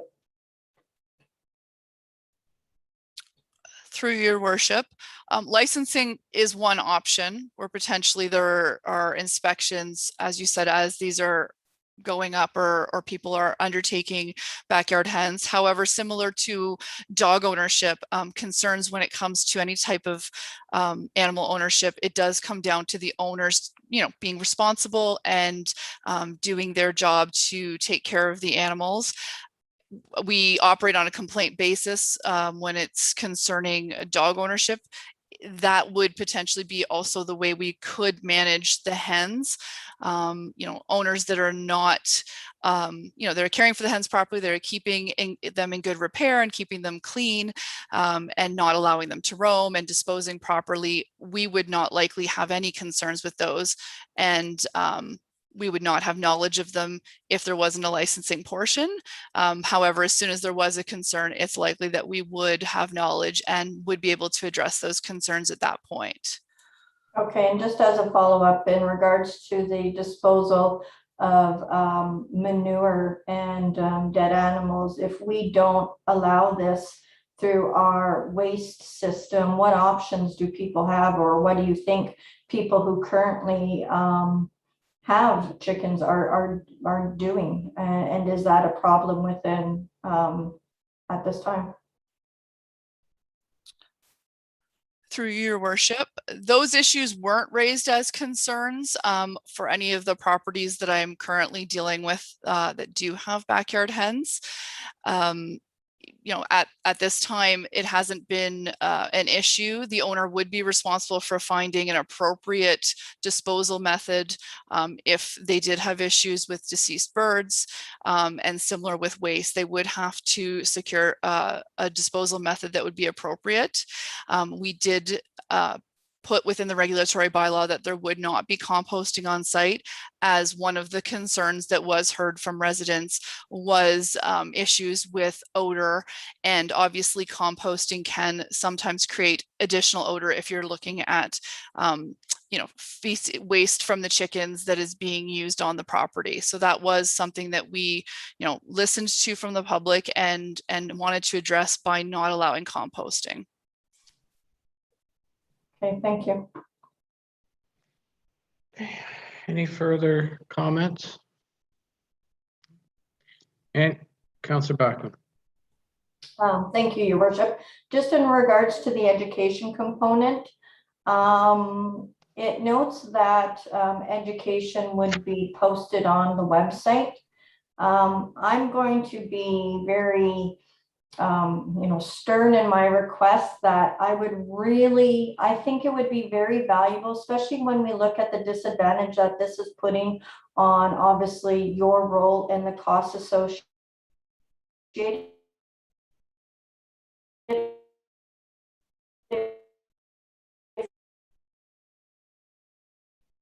We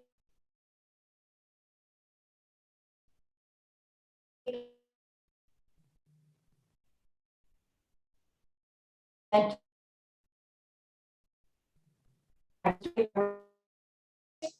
So as I was saying, sorry if I cut out there, but it is going towards delivering a newsletter to ratepayers' inbox.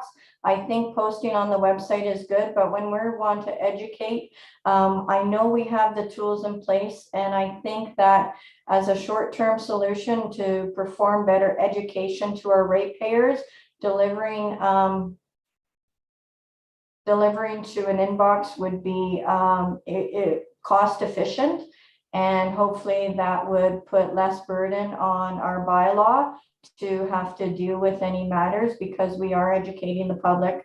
And, you know, long term, maybe we develop an app that gets this information right to people's phones. But I think we need to look at new ways of interacting and educating our ratepayers, especially if we're implementing something such as this. But it would be beneficial and cost efficient for all communication. Mr. Elgin? Through your worship, that's a very good point, Councillor Backman. So I think one thing we could do in our next annual report is put it, if it's approved by council, put in the decision of what council was on this and link to the website where people can find the resource, so it gets right to their doorstep and in their actual inbox, as you mentioned, as another way, because people might not think just to search on the Town of Parry Sound's website. So any other way we can direct them there, because that's immediately what we have in our ability to control. And then maybe in the long term, we can look at bigger and more technologically advanced ways of approaching this as well. Just as one follow-up, when does our annual meeting letter come out?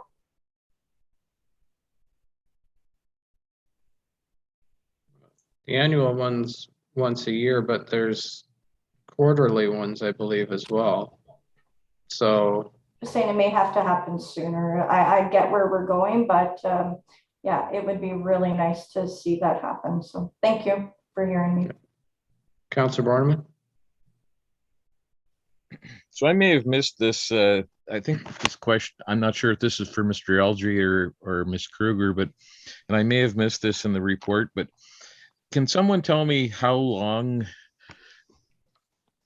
backyard hens have been outlawed in Parry Sound, and why those provisions were originally put into or taken out of, why they were disallowed? And Ms. Kruger, could you explain to me, if council were to approve this down the road, there were a complaint about a situation that might develop, what would happen to the animals?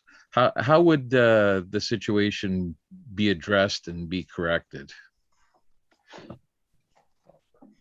Through your worship, I'll answer the first part of the question in regards to the town zoning bylaw and leave the much more difficult question for Allison to tackle.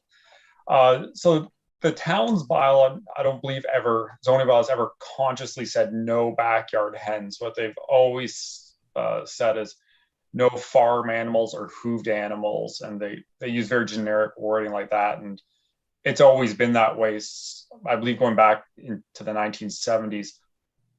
Long story short, reason being the older planning paradigm was farm animals shouldn't be in urban centers, and the entire concept of urban agriculture or urban bees or community gardens, that just wasn't really part of our bylaws. And it hasn't been until recently where those trends have started to kind of wake up in municipal zoning bylaws over the past, I would say, decade, maybe 2 decades in the more progressive communities.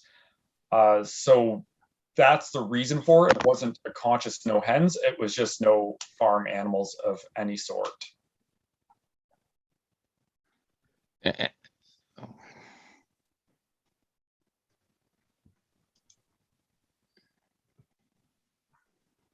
For your worship, I can try to answer the second part of that question.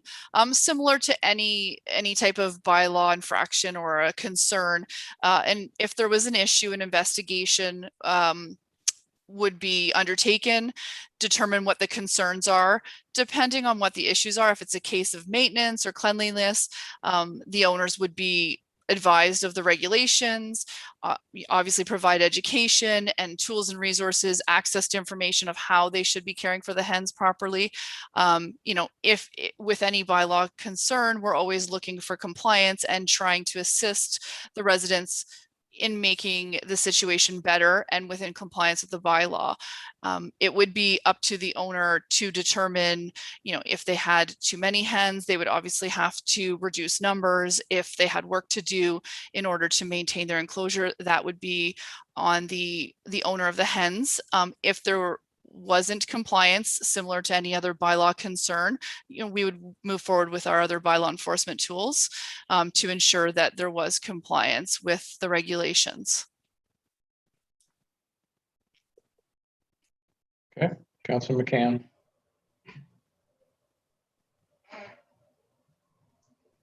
I think, Mr. Mayor, you froze. Did you call me out? Yep. You froze.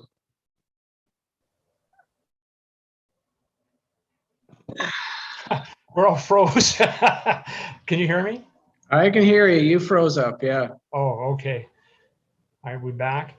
Okay, so anyone that knows me knows that I would have been one that would have been against the hens, but I'm not going to fight anyone on this. I think if the majority of council and the public wants it, that's fine.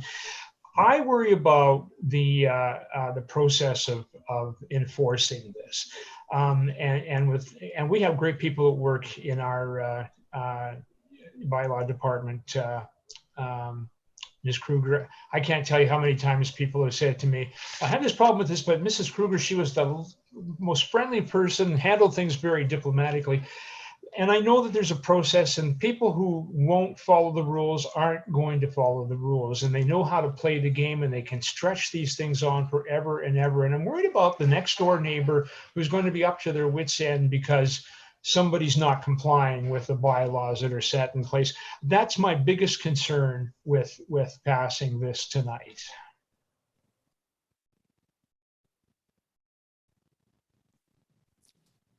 Through your worship.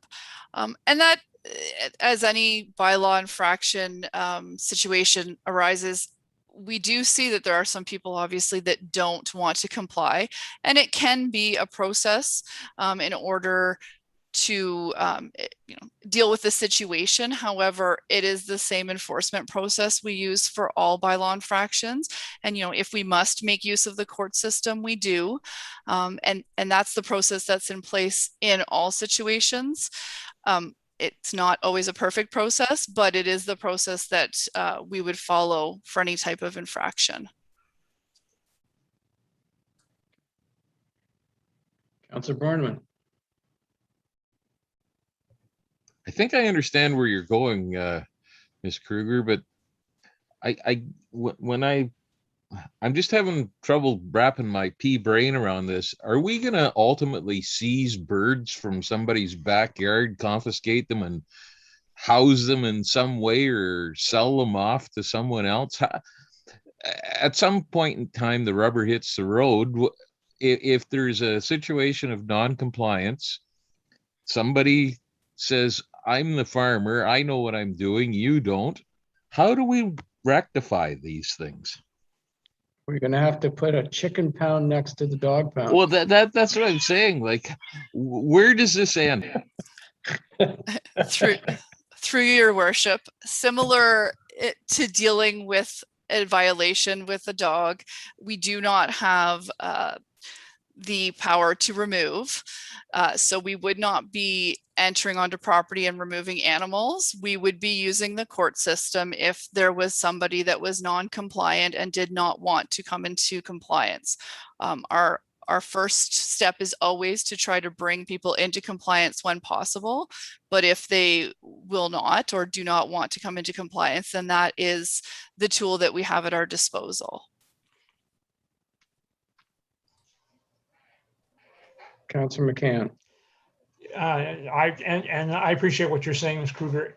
I guess that's the problem is that bylaw enforcement is so difficult, and it just becomes so prolonged. And again, as I repeat myself, that's my biggest concern with this, is that people who refuse to comply will just play the system as far as they can. And that, you know, that turns neighbor against neighbor. And you know, we've seen it with other issues in town where you've got one neighbor who's got a dirty backyard, the neighbor next door at their wits' end because they can't get them to do anything. So it's just, maybe we need more muscle in legal power when it comes to enforcing bylaws. I know that we try to be friendly. I know that you try to do it from an educational point of view, but sometimes I think we're just preaching to the converted. Okay. I'm not seeing any hands going up. Anyone opposed to the passing of this bylaw? Oh, Councillor Excuse Keith? me, point of order? Well, fine. I'm looking for people to put their hands up, but I want to have get my- this meeting going too. So go ahead. Yes, I recall there was a letter sent into us some time ago that asked when this matter came up, that there be a recorded vote. And so I would be requesting a recorded vote. Okay. Thank you. Ms. Johnson?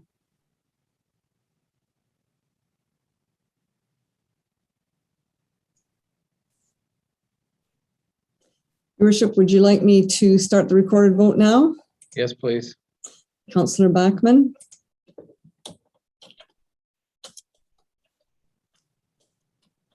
You're muted, Councillor Bachman. Can you hear me? Yeah.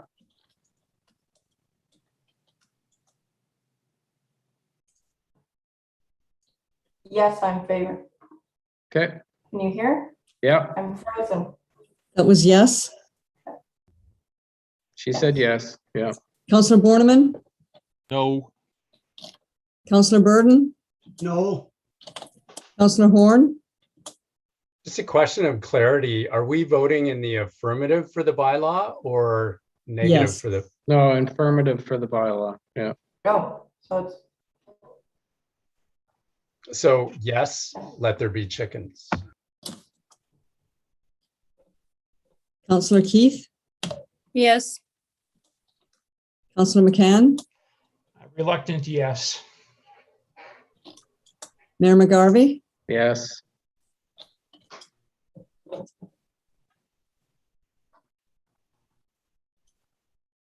sorry, did I miss a councillor?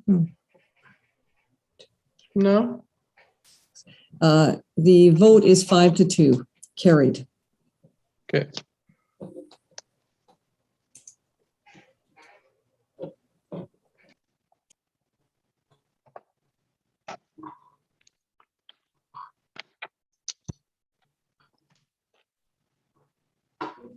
Okay. Moved by Councillor Horn, second by Councillor Keith. The bylaw number 2021-7164 being a bylaw to regulate backyard hens in the town of Parry Sound be considered as read a first time. All in favor? That's carried. All members in favor of having the second and third readings? Yep. Moved by Councillor Keith, second by Councillor Horn, that the bylaw above mentioned be considered as read a second and third time, passed, signed, and sealed. Ms. Kruger or Mr. Algie, do you have anything you want to highlight from this one?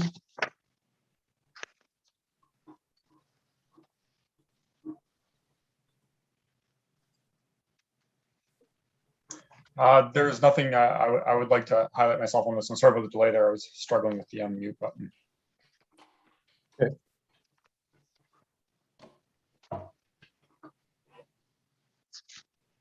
Any?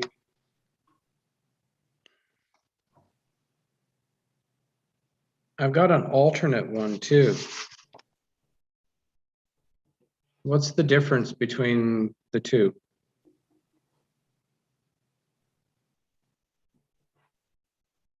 Ms. Johnson, can you or somebody answer that?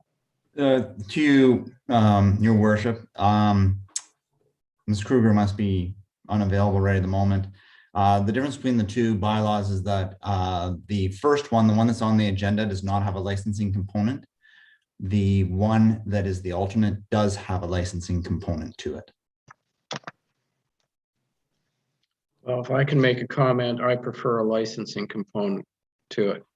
I think it's important so we know who is having them and we know who and where the chickens are. Anyway, Councillor McCann. Yes, Mr. Mayor, I would also insist on the licensing component.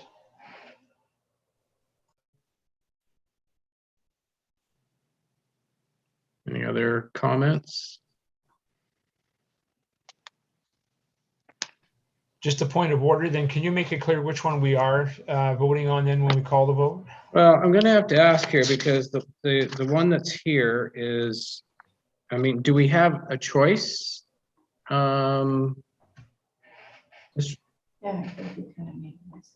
or do we have to defeat one and use the other one, or what are we doing?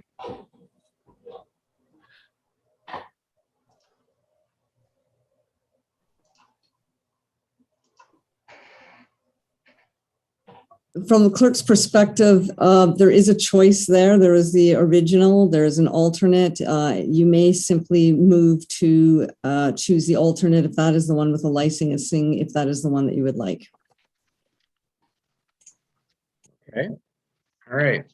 So I guess I'm going to have to ask, or maybe a show of hands, as to who would prefer to have the one with the licensing or the not licensing. So I'm going to ask those to put up your hand if you're in favor of licensing.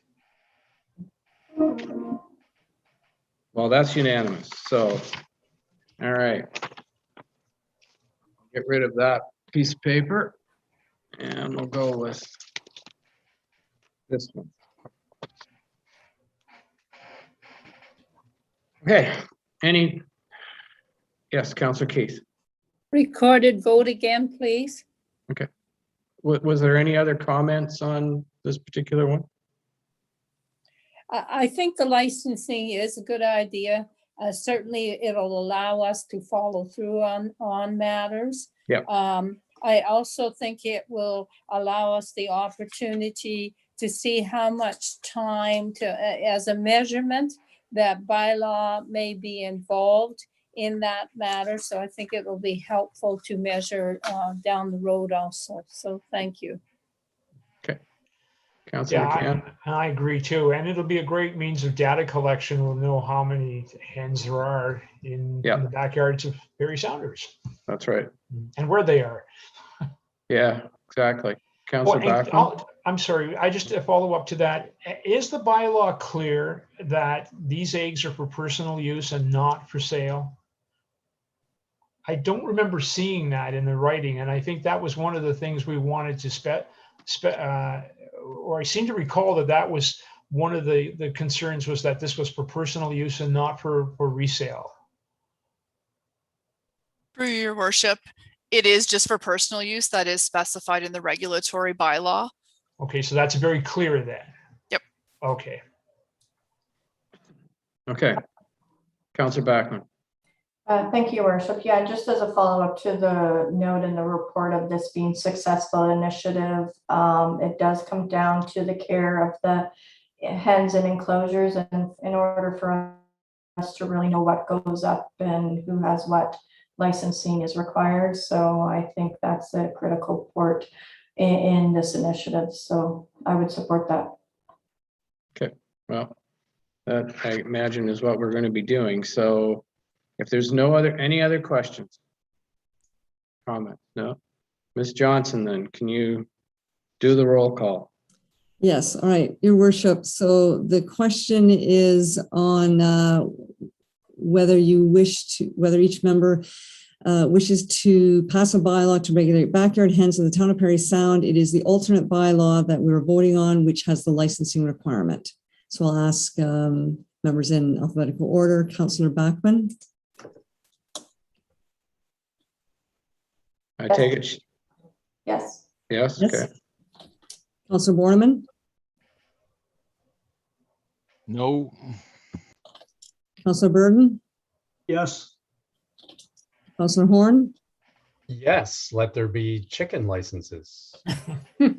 Counselor Keith, Yes. Counselor McCann, Yes, and watch out for chicken hawks.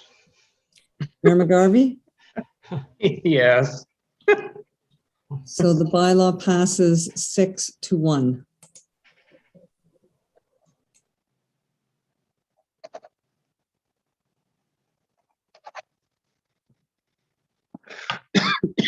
Okay.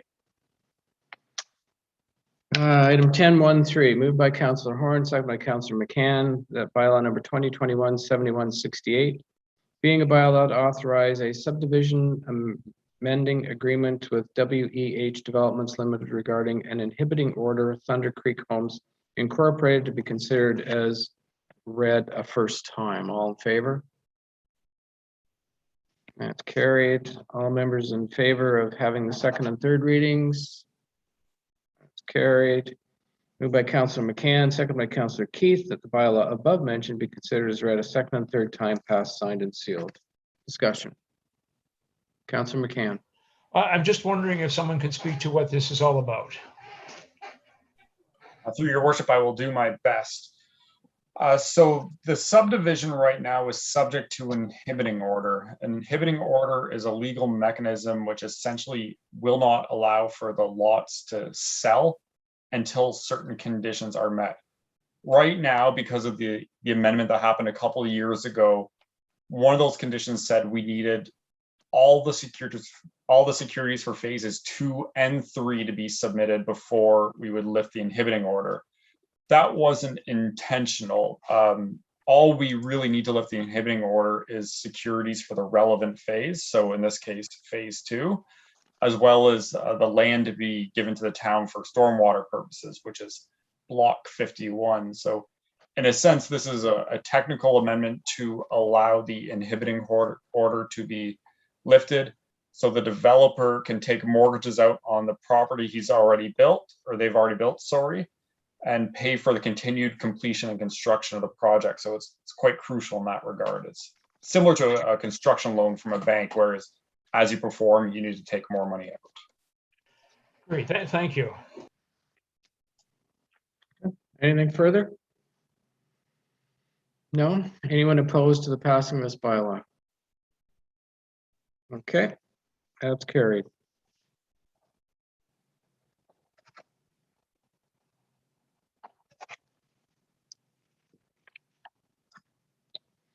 Moved by Councillor Backwin, second by Councillor McCann, that bylaw number 2021-7165, being a bylaw to adopt a hiring policy, be considered as read a first time.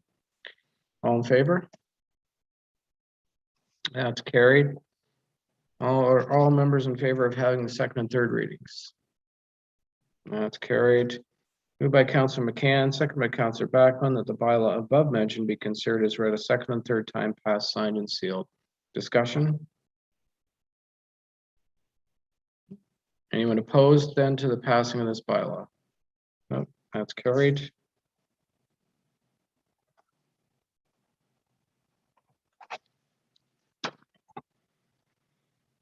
Moved by Councillor Borneman, second by Councillor Backwin, that bylaw number 2021-7166, being a bylaw to adopt a remote work policy that permits employees to work from home, be considered as read a first time. All in favor?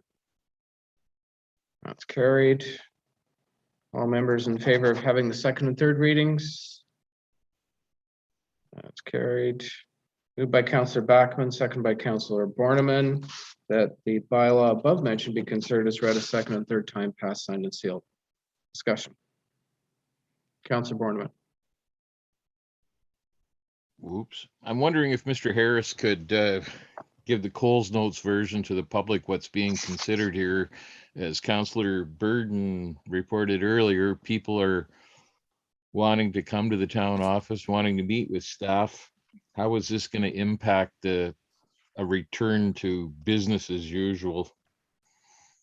Through the chair, to respond to Councillor Borneman's question, I think it's important that the public, for the public's benefit, they understand that we've continued to provide all the services that the public receives through the town office and the fire department albeit perhaps in a different form.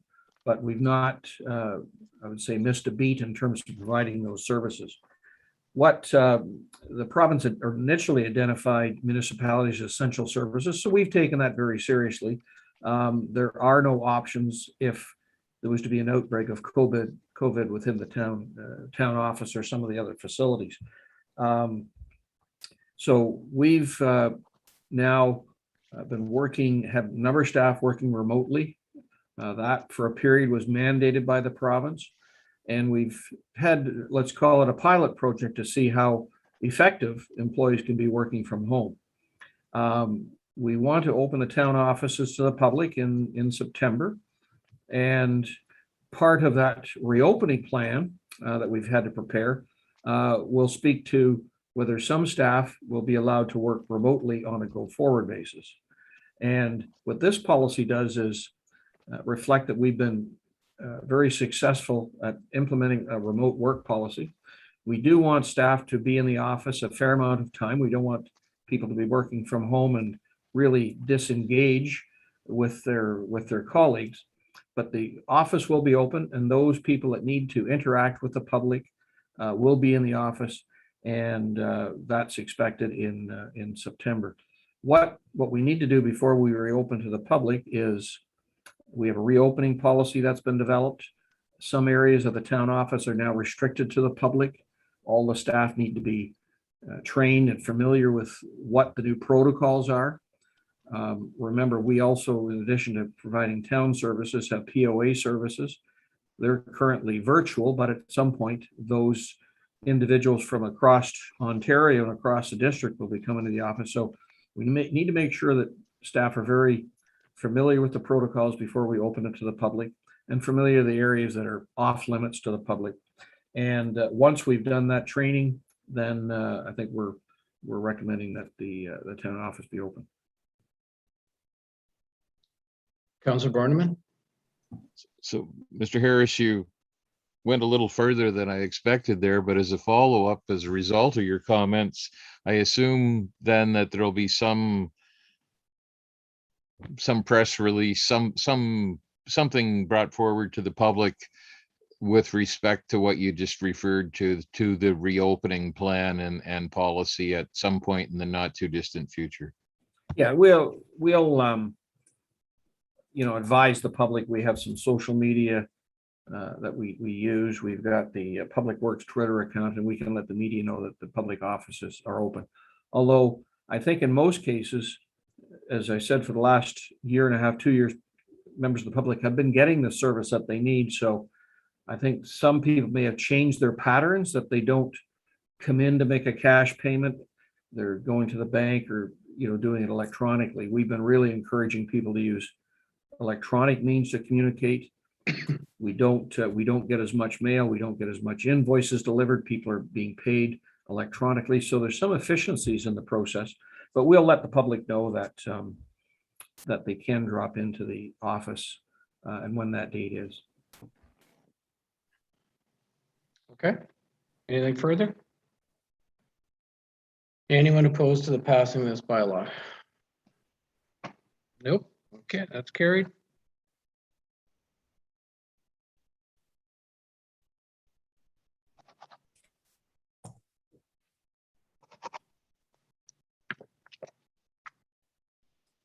Moved by Councillor Borneman, second by Councillor McCann. That bylaw number 2021-7167 being about to authorize the execution of a transfer payment agreement with the Minister of Municipal Affairs and Housing regarding funding under the Municipal Modernization Program Intake 2 be considered as read a first time. All in favor? That's carried. All members in favor of having the second and third readings? That's carried. Moved by Councillor Burden, second by Councillor Borneman, that the bylaw above mentioned be considered as read a second and third time, passed, signed, and sealed. Any discussion? Councillor Keith. Yes, could Ms. Phillips please advise the public what this all amounts to? I think it can be a little in-depth for some people. Yes, gladly. So this transfer payment agreement is for intake 2 of the municipal modernization program. So the town submitted an expression of interest to apply for funding related to a third-party GIS maturity study. And that assessment would identify how we would strategically move forward with the GIS to get the greatest value and do a gap analysis and opportunities analysis related to that technology. So the transfer payment agreement will provide funding of up to $39,000, and that's 100% of the cost of the project. So a final report will be published on the town's website by January 31st, 2022. So that's a bit of a synopsis of the program and the funding, if council approves the agreement. And if you approve the agreement, then it's money in the bank. Any further discussion? No? Anyone opposed to the passing of this bylaw? No, that's carried then.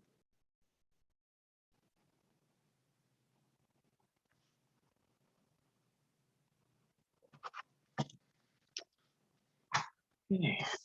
Moved by Councillor McCann, second by Councillor Backman, that bylaw number 2021-7169, being a bylaw to confirm the proceedings of council, be considered as read a first time. All in favor? That's carried. All members in favor of having the second and third readings? Carried. Moved by Councillor Keith, second by Councillor Backman, that the bylaw above mentioned be considered as read a second and third time passed, signed, and sealed. Anyone opposed to the passing of the confirming bylaw? No? Okay, that's carried.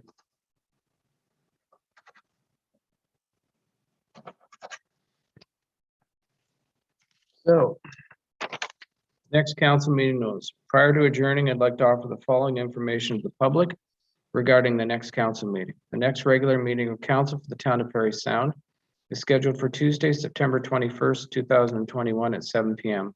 The meeting will be held via Zoom video conferencing and will be live streamed and recorded. All regular council meetings are held at 7 p.m. on the first and third Tuesday of each month, except January and August, where only one regular meeting is scheduled. The council meeting schedule, notices of special council meeting, complete agendas and minutes, and instructions on accessing live streamed and recorded council meetings are all posted on the town's website. Go to www.parrysound.ca under news and public notices. And Your TV airs council meetings on Saturday at 9:30 a.m. following a regular council meeting. For Cogeco listings, contact www.yourtv.tv. Thank you, everyone, and have a good night.